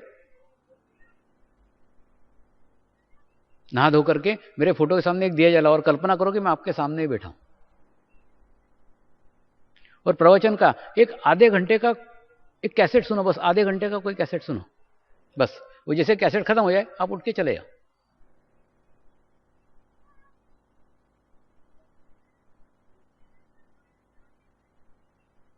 कुछ दिन बाद आपको अनुभव होगा कि ध्यान में आपके सारे विचार बंद हो गए, जो समस्याओं के, प्रॉब्लम्स के जो विचार आते थे ना, सारे विचार बंद हो गए। क्यों बंद हो गए? क्योंकि प्रवचन जो है ना, प्रवचन एक व्यक्ति के लिए नहीं है। 1 लाख लोग, 2 लाख लोग खींच रहे हैं एकदम जोर से, इतना वाइब्रेशन, इतना चैतन्य उस प्रवचन में है, और वो प्रवचन का वाइब्रेशंस उसमें एकत्र करके रखा हुआ है कैसेट्स में। और जैसे आप कैसेट सुनते हो तो 2 लाख लोगों के साथ में आप हो जाते हो, 1 लाख लोगों के साथ में आप हो जाते हो। इतनी बड़ी सामूहिक शक्ति, इतनी बड़ी कलेक्टिविटी आपको घर बैठे प्राप्त हो जाती है। और जब 2 लाख लोग विचार नहीं कर रहे तो उनके बीच में तुम कितने दिन विचार कर सकते हो? 1 दिन, 2 दिन, तीसरे दिन तो बंद ही हो जाते। और चौथा दिन तो ऐसा आता है कि कैसेट बंद हो जाती है लेकिन आंख ही नहीं खुलती। आंख खुलेगी तो उठोगे ना। ऐसा जिस दिन हो जाए कि कैसेट बंद हो गई है लेकिन आंख नहीं खुल रही है, उठने की इच्छा नहीं हो रही है, भारीपन आ गया है, उस समय समझ लो आपका शरीर ध्यान करने के योग्य हो गया है।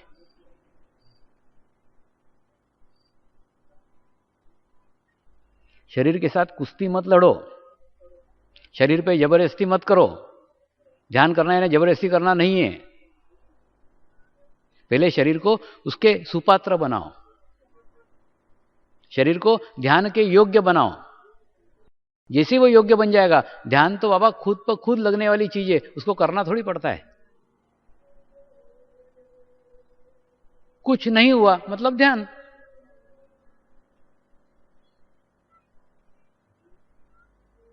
कई लोग कल्पना ही नहीं कर सकते कि बिना विचार के भी रहा जा सकता है। बोलते विचार नहीं करेंगे तो मैं जिंदा कैसे रहूंगा? यानी सांस ले रहा है ऐसे विचार कर रहा है, दे विचार, दे विचार, दे विचार।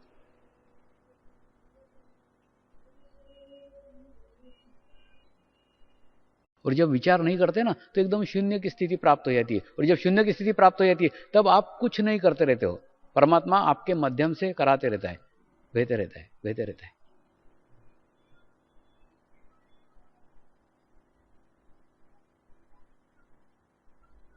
जब हम माध्यम बन जाते हैं तो हमारे हाथ से बहुत कार्य होने लग जाता है, जो हमारे करने की कार्य क्षमता से भी कई गुना अधिक रहता है।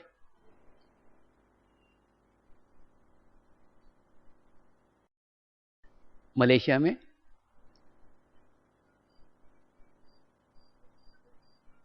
एक तेल की बहुत बड़ी फैक्ट्री है। उस फैक्ट्री में सारे एग्जीक्यूटिव को गोल दिया गया था, ये टारगेट है, ये गोल है, ये पूर्ण करना है। सारे लोग टेंशन के अंदर आ गए, सारे लोग तनाव के अंदर आ गए। तो मैनेजमेंट ने ध्यान का कार्यक्रम वहां आयोजित किया। तो उनको मैंने सिर्फ 2 ही बातें बताई। पहली बात, तुम खुद ही गोल बन गए हो तो गोल कौन पूर्ण करेगा? अरे बाबा, घर में आग लगी हुई है, अगर आग बुझानी है तो घर के बाहर निकलना, तब आग बुझाएगा। घर के अंदर रहते हुए आग कैसे बुझा सकता है? कभी बुझा ही नहीं सकता। तेरे को बाहर निकलना होगा। तो तुम खुद टारगेट के अंदर चले गए, तुम खुद गोल बन गए। जब तुम खुद ही गोल बन गए तो गोल कौन पूर्ण करेगा? गोल पूर्ण करने के लिए तुम अलग होना चाहिए, गोल अलग होना चाहिए। जब गोल से तुम दूर रहोगे, अलग रहोगे, तब तुम्हारे यहां से गोल पूर्ण होगा। इसलिए अपने दिमाग में से उस गोल को हटा दो, कार्य में लग जाओ। अगर गोल के अंदर रहे तो गोल में गोल गोल घूमते रहोगे, गोल कभी पूर्ण नहीं होगा, टारगेट कभी पूर्ण नहीं होगा। और दूसरा, कुछ नहीं करना मैनेजमेंट है।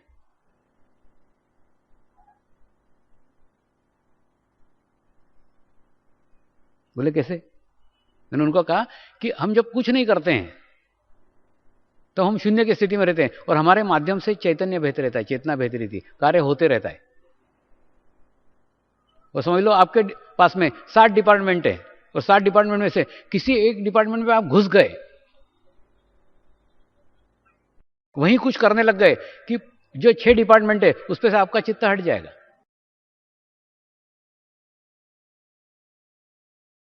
तो कुछ नहीं करना ही बेस्ट मैनेजमेंट है। कुछ नहीं करने का, सब जगह ऑब्जर्वेशन रखो, सब जगह ध्यान रखो। और सब जगह ध्यान आप तभी रख सकते हो जब आप सहस्त्रार चक्र के ऊपर हो। आप कुछ नहीं कर रहे हो, कोई विचार नहीं कर रहे हो, कुछ नहीं कर रहे हो, सब दूर ऑब्जर्वेशन कर रहे हैं, सब जगह ध्यान रख रहे हैं। एक प्रभावशाली चित्त ही अच्छा मैनेजमेंट कर सकता है।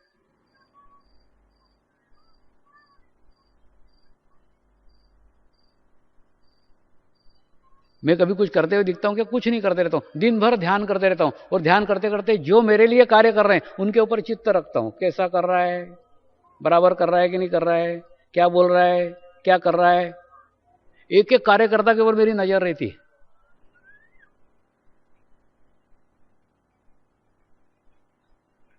तो उनके हाथ से गलत कार्य हो ही नहीं सकता। तो करना चाहे तो भी होगा नहीं।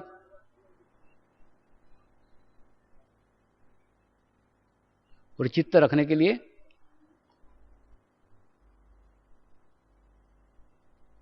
वहां जाने की आवश्यकता नहीं होती।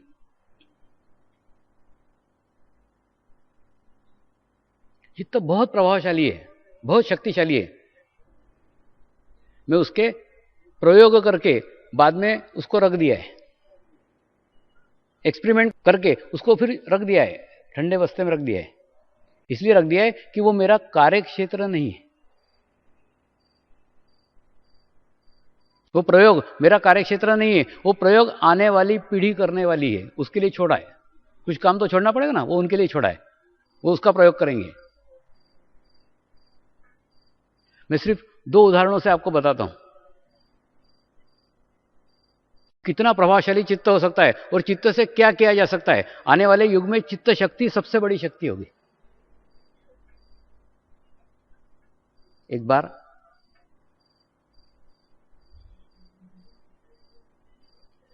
छुट्टियों के बीच मैं मेरे बहन के यहां गया था। बहन थी, पिताजी थे, सब घर के लोग थे। और उस समय भारत का क्रिकेट का मैच चल रहा था। सब भांजे भतीजे मेरे पीछे लग गए, मामा भारत को जिता देना, मामा भारत को जिता देना। मैंने कहा ठीक है, जीत गया, विश्वास रखा, जीत गया, हो गया। उसके बाद में भारत ने कुछ तो भी 250 रन बनाए और आउट हो गई पूरी भारत की टीम। उसके बाद में उन्होंने पहले ओवर में 14 रन बनाए। मेरे भांजे सब दौड़ते दौड़ते आए, मैं बाहर बगीचे में घूम रहा था, मामा क्या हो गया? बोले वो उन्होंने पहले ओवर में 14 रन बनाए। मैंने बोला तू नतीजा देखना एंड में, विश्वास रख। और पूरा मैंने जैसे गणित का कैलकुलेशन निकालते ना ये, उसके और फिर शंका सुबह नहीं रखते। वो मैच भारत जीत गया। अब इसके अंदर क्या किया? कुछ नहीं किया। जो भारतीय खिलाड़ी थे उनके ऊपर चित्त रखा, उनके ऊपर एनर्जी रखी, उनको संतुलित रखा, उनको बैलेंस रखा। तो चित्त से कुछ भी हो सकता है, कुछ भी कर सकते हो। आने वाले युग में जिस राष्ट्र में जितने चित्त शक्तिशाली पुरुष होंगे वो राष्ट्र उतना ही शक्तिशाली होगा। उसकी शुरुआत भारत से होनी चाहिए।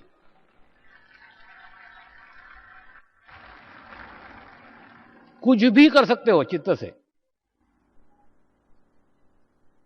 सिर्फ आपकी तीव्र इच्छा होनी चाहिए। ऐसा होना चाहिए। होता क्या, जैसे वो आटा चक्की का बेल्ट चलता है ना, वैसे खड़ खड़ खड़ खड़ खड़ खड़ खड़ खड़ खड़ वो चित्त जाता है और उसके बाद में वो कार्य करके वापस आ जाता है। और वापस आया इसका मतलब ये वो चित्त कार्य करके ही आया, वो वापस नहीं आएगा जब तक कार्य नहीं करेगा।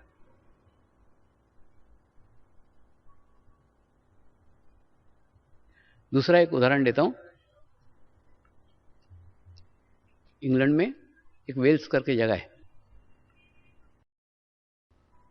वहां कोलिन करके एक साधक है, उसके घर पे मैं रुका हुआ था।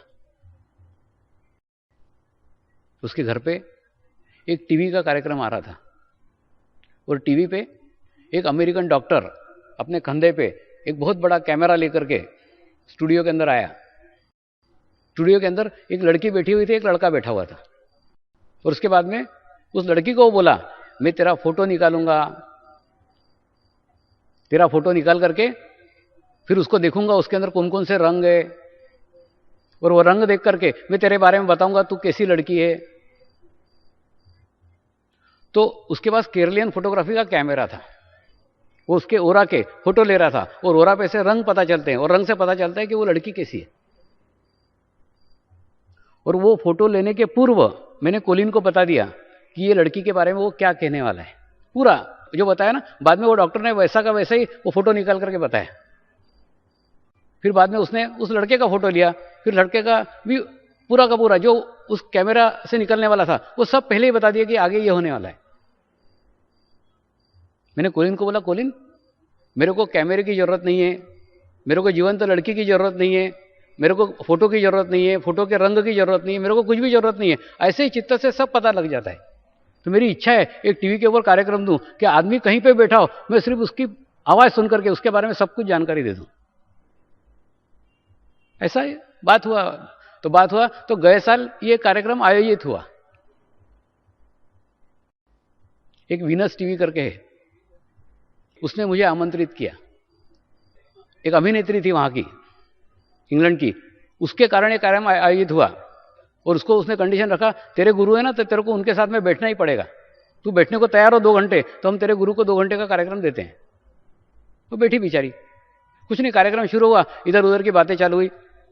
बातें चालू होने के बाद में उन्होंने एक फोन नंबर देके रखा था, इस फोन पे किसी को कोई भी समस्या हो, कोई भी प्रॉब्लम हो, तुम फोन करके स्वामी जी को बताओ तो वो समस्या का निवारण कर देंगे।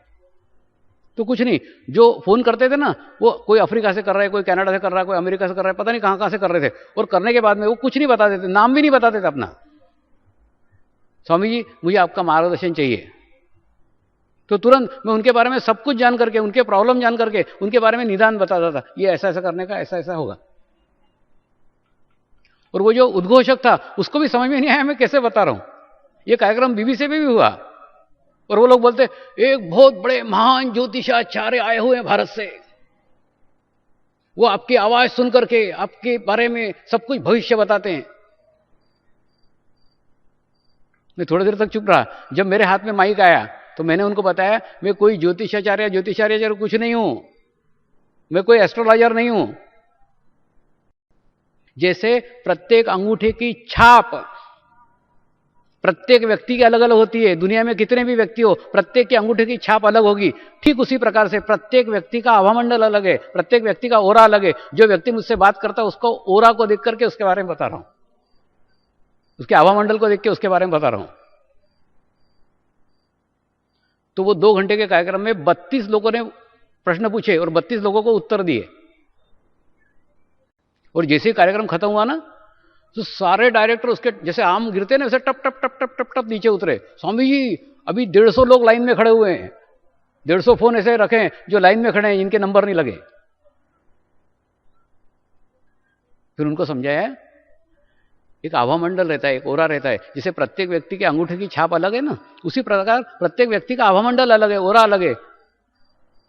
तो जो लोग पूछते थे, जैसे बोलते स्वामी जी हमको मार्गदर्शन करो, बराबर उनका आवाज सुन करके उनके ऊपर चित्त डालता था। फिर वो किसी भी हो देश में हो, और वो कार्यक्रम एकदम सफल रहा, एकदम सक्सेसफुल रहा। उसकी कैसेट्स है, कभी तुम लोग सेंटर पे आराम से देखना, कैसे प्रश्न के उत्तर दिए, कैसा। वो लोग कुछ भी नहीं बताते, अपना नाम तक नहीं बताते थे, कुछ नहीं बताते।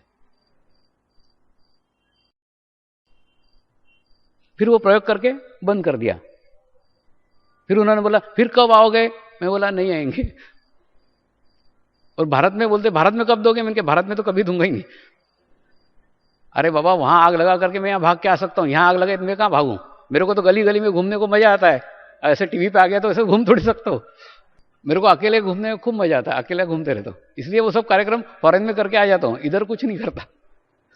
उसका कैसेट से आप देखो तो आपको पता लगा कैसे एक एक एक और छोटी छोटी छोटी छोटी चीजें उस व्यक्ति के बारे में संपूर्ण जानकारी बताता था। ऐसा है, ये प्रॉब्लम है, ऐसा है, पूरा पता लगता था क्या होता है। और दूसरा मैं उनको बोलता था, इनको जल्दी थी टीवी वालों को, नहीं तो जितने ज्यादा डेप्थ में जाए उतनी ज्यादा जानकारी उसकी पता लग जाती थी। और ये बात ये सब कार्यकर्ता जानते हैं।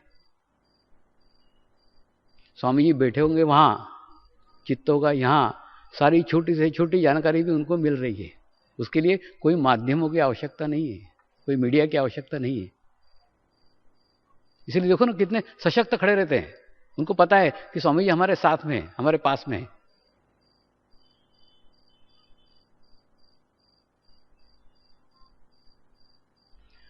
आपने इतने 8 दिनों तक मुझे बोलने का अवसर दिया और आपकी ग्रहण करने की क्षमता के कारण ही इतनी सारी बातें बाहर निकल गई। नहीं तो मैं एकदम ऐसा बोलता ही नहीं हूं, निकलता ही नहीं मुंह में से कुछ। ये सब आपकी दुआ है, आपकी मेहरबानी है, जो आप खींच पाए, आप निकाल पाए। आप चूसते नहीं ना तो निकलता थोड़ी। मैं तो पाइप हूं, आप खींचोगे तो निकलेगा, खींचोगे निकलेगा। तो आपने खूब खींचा 8 दिन तक, और आपके कारण आपको नहीं, कई देशों को यह पहुंचेगा, कई देशों तक ये कैसेट जाएंगे, कई लोगों को आपके कारण प्राप्त होगा।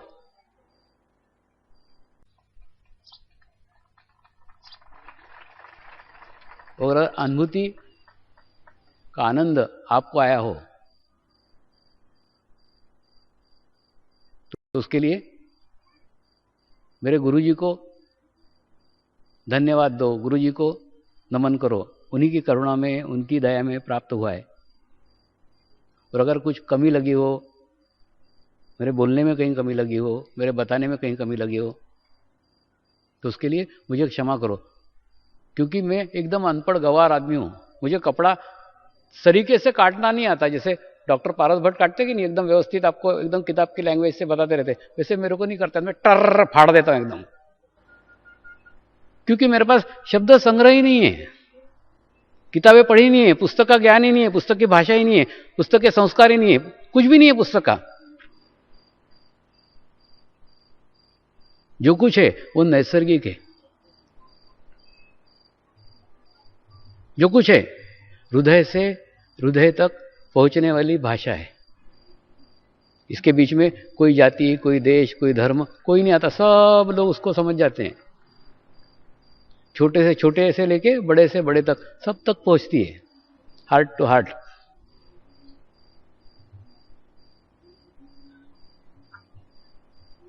और आपके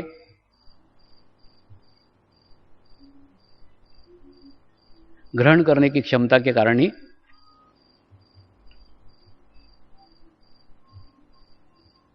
इतनी सारी बातें निकल सकी। ये सब बातें नैसर्गिक है। जैसे लोकगीत होते कि नहीं, माँ अपने लड़की को सिखाती है, लड़की उसके लड़के को सिखाती है, उसकी लड़की उस लड़की को सिखाती है, कहीं रिकॉर्डेड नहीं रहते, कहीं लिखे हुए नहीं रहते, परंपरा से चला आ रहा है, चला आ रहा है, चला आ रहा है। उसी प्रकार से ज्ञान है, सिर्फ अंतर यह हो गया है पहले ये ज्ञान एक गुरु अपने जीवन काल में केवल एक शिष्य को दे सकता था।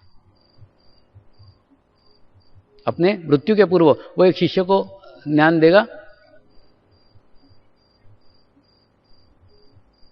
ये सालों से चला आ रहा था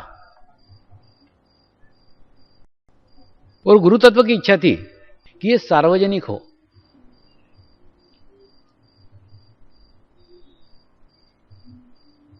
मैंने बताया ना, गुरु की एक विशेषता है, उसके पास जो कुछ है वो अपने पास रख ही नहीं सकता। उसके अंदर एक प्रक्रिया है, अधिक से अधिक बांटेगा, अधिक से अधिक लोगों तक पहुंचाएगा।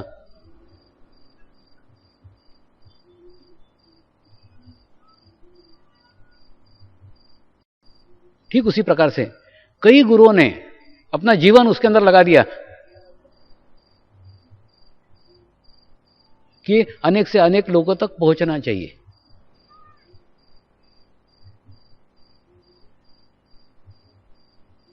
लेकिन उन्होंने महसूस किया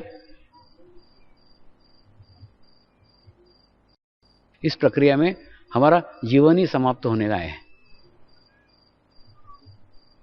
बांटने के लिए, पहुंचाने के लिए हमारे पास जीवन ही बाकी नहीं रह गया। तो ऐसे एखादे माध्यम को तैयार किया जाए, ऐसे एखादे मटके का निर्माण करें जिस मटके के माध्यम से ये चैतन्य रूपी गंगा आम मनुष्य तक पहुंचे, आम आदमी तक पहुंचे।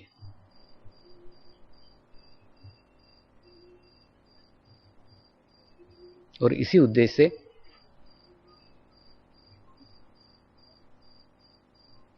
उन्होंने मेरा निर्माण किया है, मुझे माध्यम बनाया है, मुझे मीडिया बनाया है। तो अहोभाग्य मेरे जो आपके इच्छा के कारण उन्होंने वो कृपा मेरे मटके में डाली, मुझे माध्यम बनाया।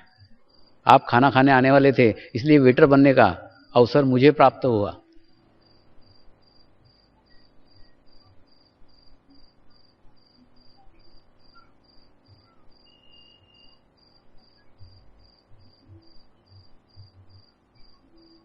बस इतना ही निवेदन है।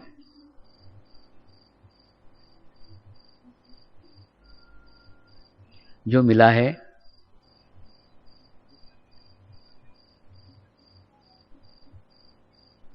वो गुरु कृपा में मिला है, गुरु प्रसाद में मिला है। उसको प्राप्त करने के लिए आपने कोई आसन नहीं किए हैं, कोई प्राणायाम नहीं किया है, कोई प्रयत्न नहीं किए हैं, कोई पैसा खर्च नहीं किया है।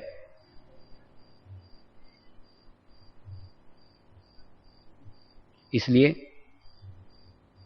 मैंने आसन किए, मैंने प्राणायाम किया, मैंने पैसा खर्च किया, मैंने टिकट लिया।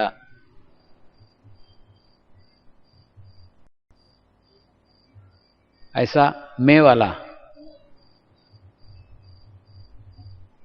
कोई भी अवसर गुरुदेव ने आपको दिया नहीं है। इसलिए दिया नहीं है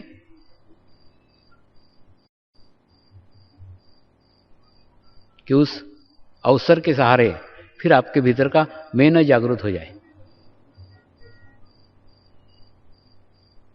इसलिए जो कुछ मिला है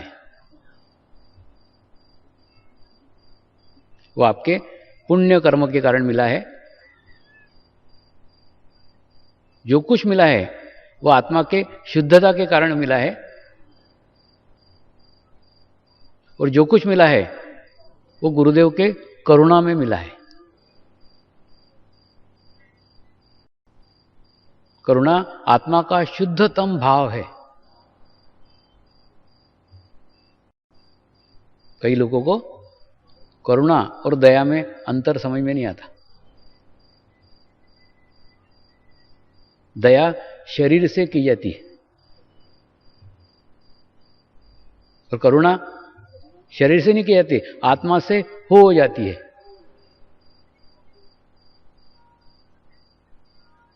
तो उनके भी आत्मा से करुणा हो गई, आपके ऊपर हो गई।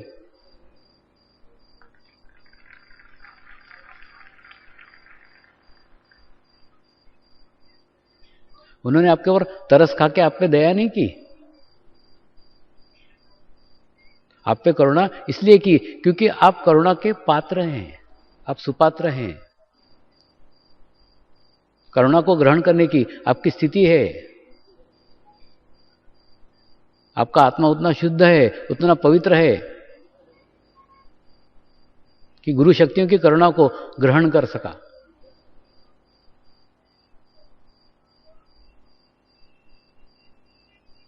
ये सब नैसर्गिक है, नैसर्गिक तरीके से होता है। वैसे नैसर्गिक तरीके से ही हुआ है।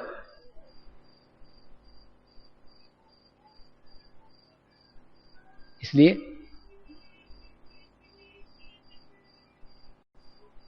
उस सब करुणा को ही पकड़ करके रखो।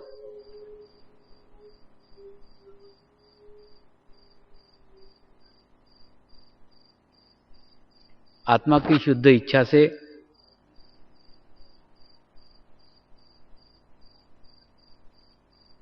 गुरु शक्तियों की करुणा जो प्राप्त हुई है, उस शक्ति को संभाल करके रखो।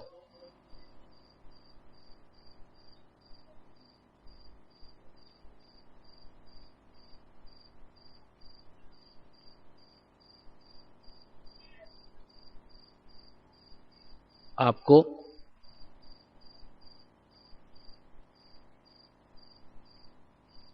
परमात्मा ने इस शिविर में पहुंचाकर अपना कार्य कर लिया। जो आपने पुण्य कर्म किए, जो आपने अच्छे कर्म किए, ये सब देख करके परमेश्वर ने आपको इस महाशिविर तक पहुंचा दिया। उसका कार्य खत्म हो गया।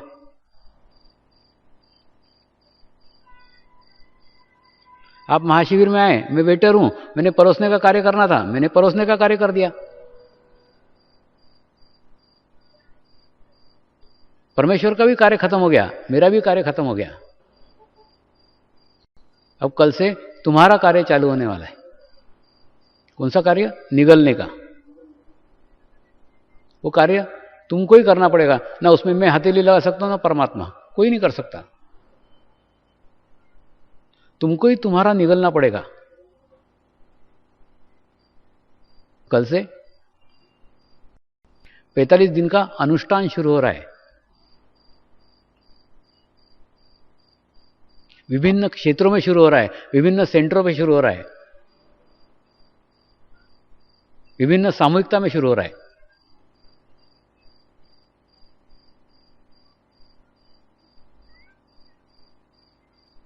और 10 फरवरी को आपके 45 दिन पूर्ण होंगे। 10 फरवरी को फिर इसी मैदान पे फिर एकत्रीकरण होगा।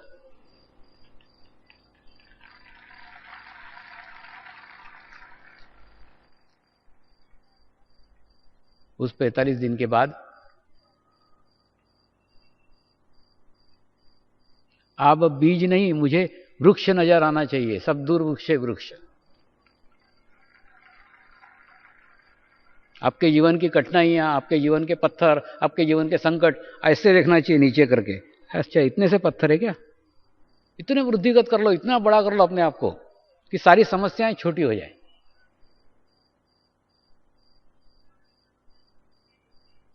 बीज से वृक्ष बनने की प्रक्रिया 45 दिन की है। 45 दिन में आप अपने आप को वृक्ष बना पाओगे। आज आपको जितनी भी समस्या है, अब आपको जितनी भी प्रॉब्लम है, सबको एक कागज पर आज लिख दो और लिख करके दिए के सामने रख दो। आप बंद करके लिफाफा। 45 दिन के बाद अगर वो दूर हुई तो आगे ध्यान करना, नहीं तो मत करना। इससे अधिक क्या बताऊं। लेकिन 45 दिनों तक उस पर चित्त मत डालना। 45 दिनों तक उधर ध्यान मत देना कि परमेश्वर मेरी समस्या देख रहा है कि नहीं देख रहा है, स्वामी जी को ध्यान है कि नहीं है। मेरा प्रत्येक के ऊपर ध्यान रहेगा। मैं वो माली हूं, प्रत्येक पौधे को देखता हूं। मेरे को वृक्षारोपण में कोई इंटरेस्ट नहीं है, प्रत्येक पौधे के ऊपर ध्यान है और प्रत्येक पौधे की तरफ बराबर ध्यान रखूंगा। सिर्फ पौधे ने ग्रहण करना चाहिए। तो आगामी 45 दिन आपके जीवन में निर्णायक दिन सिद्ध होने वाले हैं।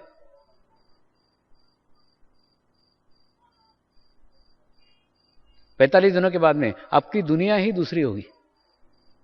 एक ऐसी दुनिया जिसमें कोई समस्या नहीं है, कोई बीमारी नहीं है, कोई प्रॉब्लम नहीं है, सब दूर आनंद ही आनंद है, आत्म शांति ही आत्म शांति।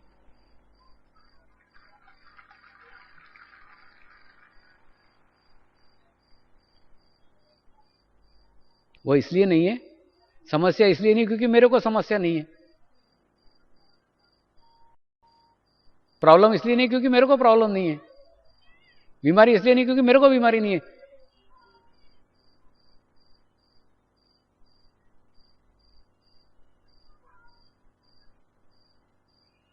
पैंतालीस दिनों के बाद में आपको वो स्थिति प्राप्त हो जाएगी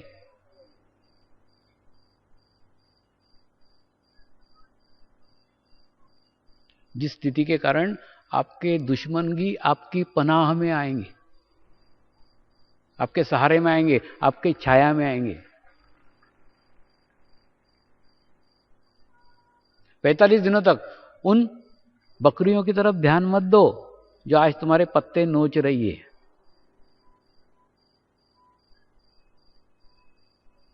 अभी ये ध्यान की बात किसी से करने की जरूरत नहीं है, खत्म। किसी को बताने की जरूरत नहीं है, अपने भीतर केंद्रित करो। किसी को चर्चा करने की जरूरत नहीं है।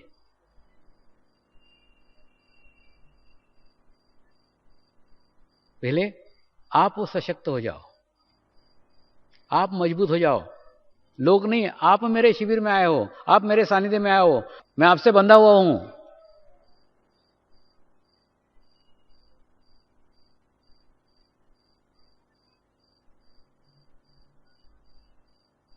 अब प्रसार की कोई आवश्यकता नहीं है, प्रचार की कोई आवश्यकता नहीं है।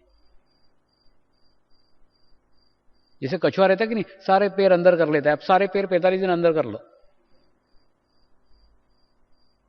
कोशिश करो बाहर जाना टालो। अलग अलग गांव में जाओगे, अलग अलग जगह जाओगे तो डिस्टर्बेंस होगा।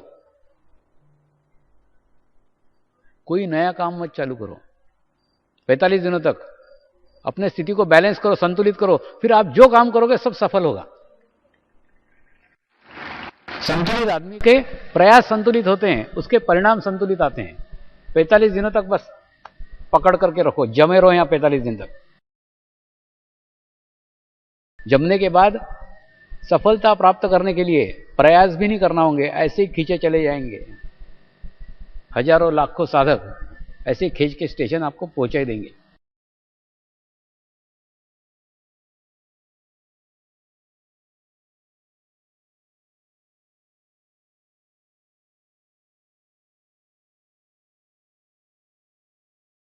इन सब आत्माओं को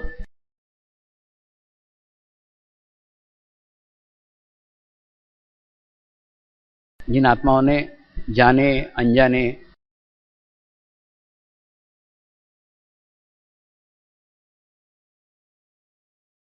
इस महाशिविर को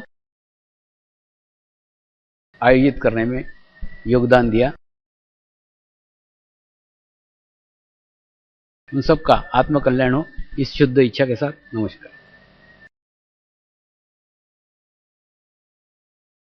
अब हम ध्यान करेंगे।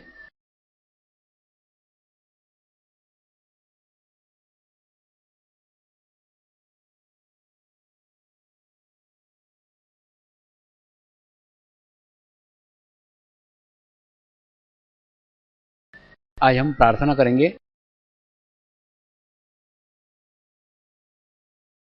सभी साधक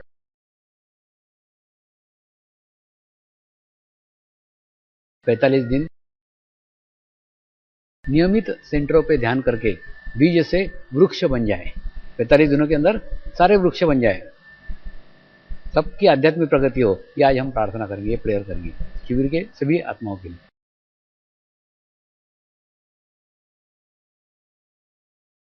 मेरे साथ मंत्र का उच्चारण कीजिए।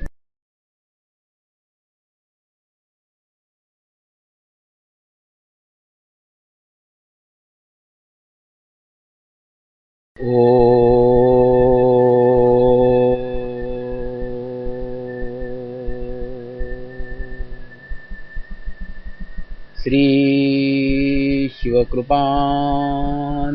स्वामी नमो नमः। ओम श्री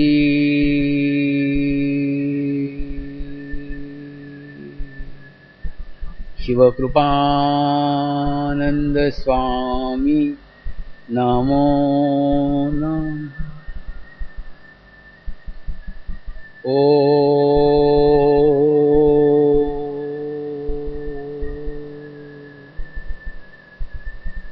श्री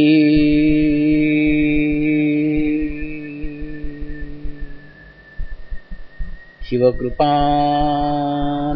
स्वामी नमो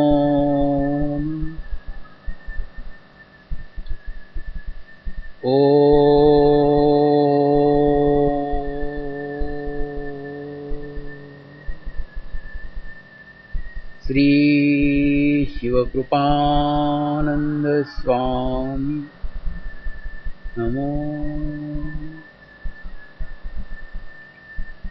ओम श्री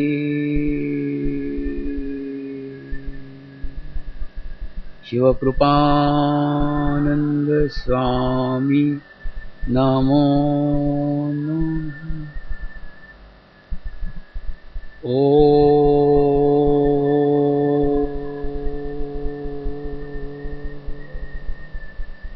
श्री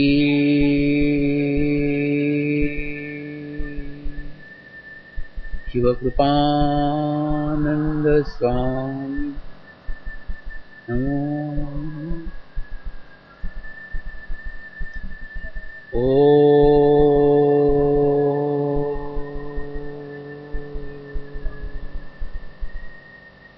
श्री शिवकृपानंद नमो। ओम श्री शिवकृपानंद।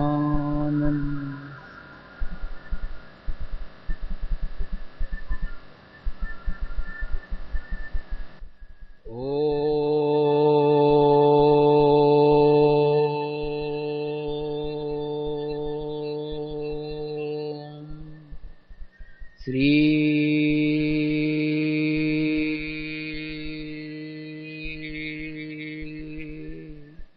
शिवकृपानंद स्वामी नमो नमः। अपने दोनों हाथ तालू पे रखिए, थोड़ा सा दबाव दीजिए, दबाव देके क्लॉकवाइज घुमाइए 3 बार। बाद में प्रार्थना कीजिए, हे परमात्मा कृपया हमें निर्विचार स्थिति प्रदान करें। अपने चित्त को तालु भाग पे रखते हुए धीरे धीरे हाथ नीचे ले आइए और ध्यान कीजिए।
अब हम प्रार्थना करेंगे।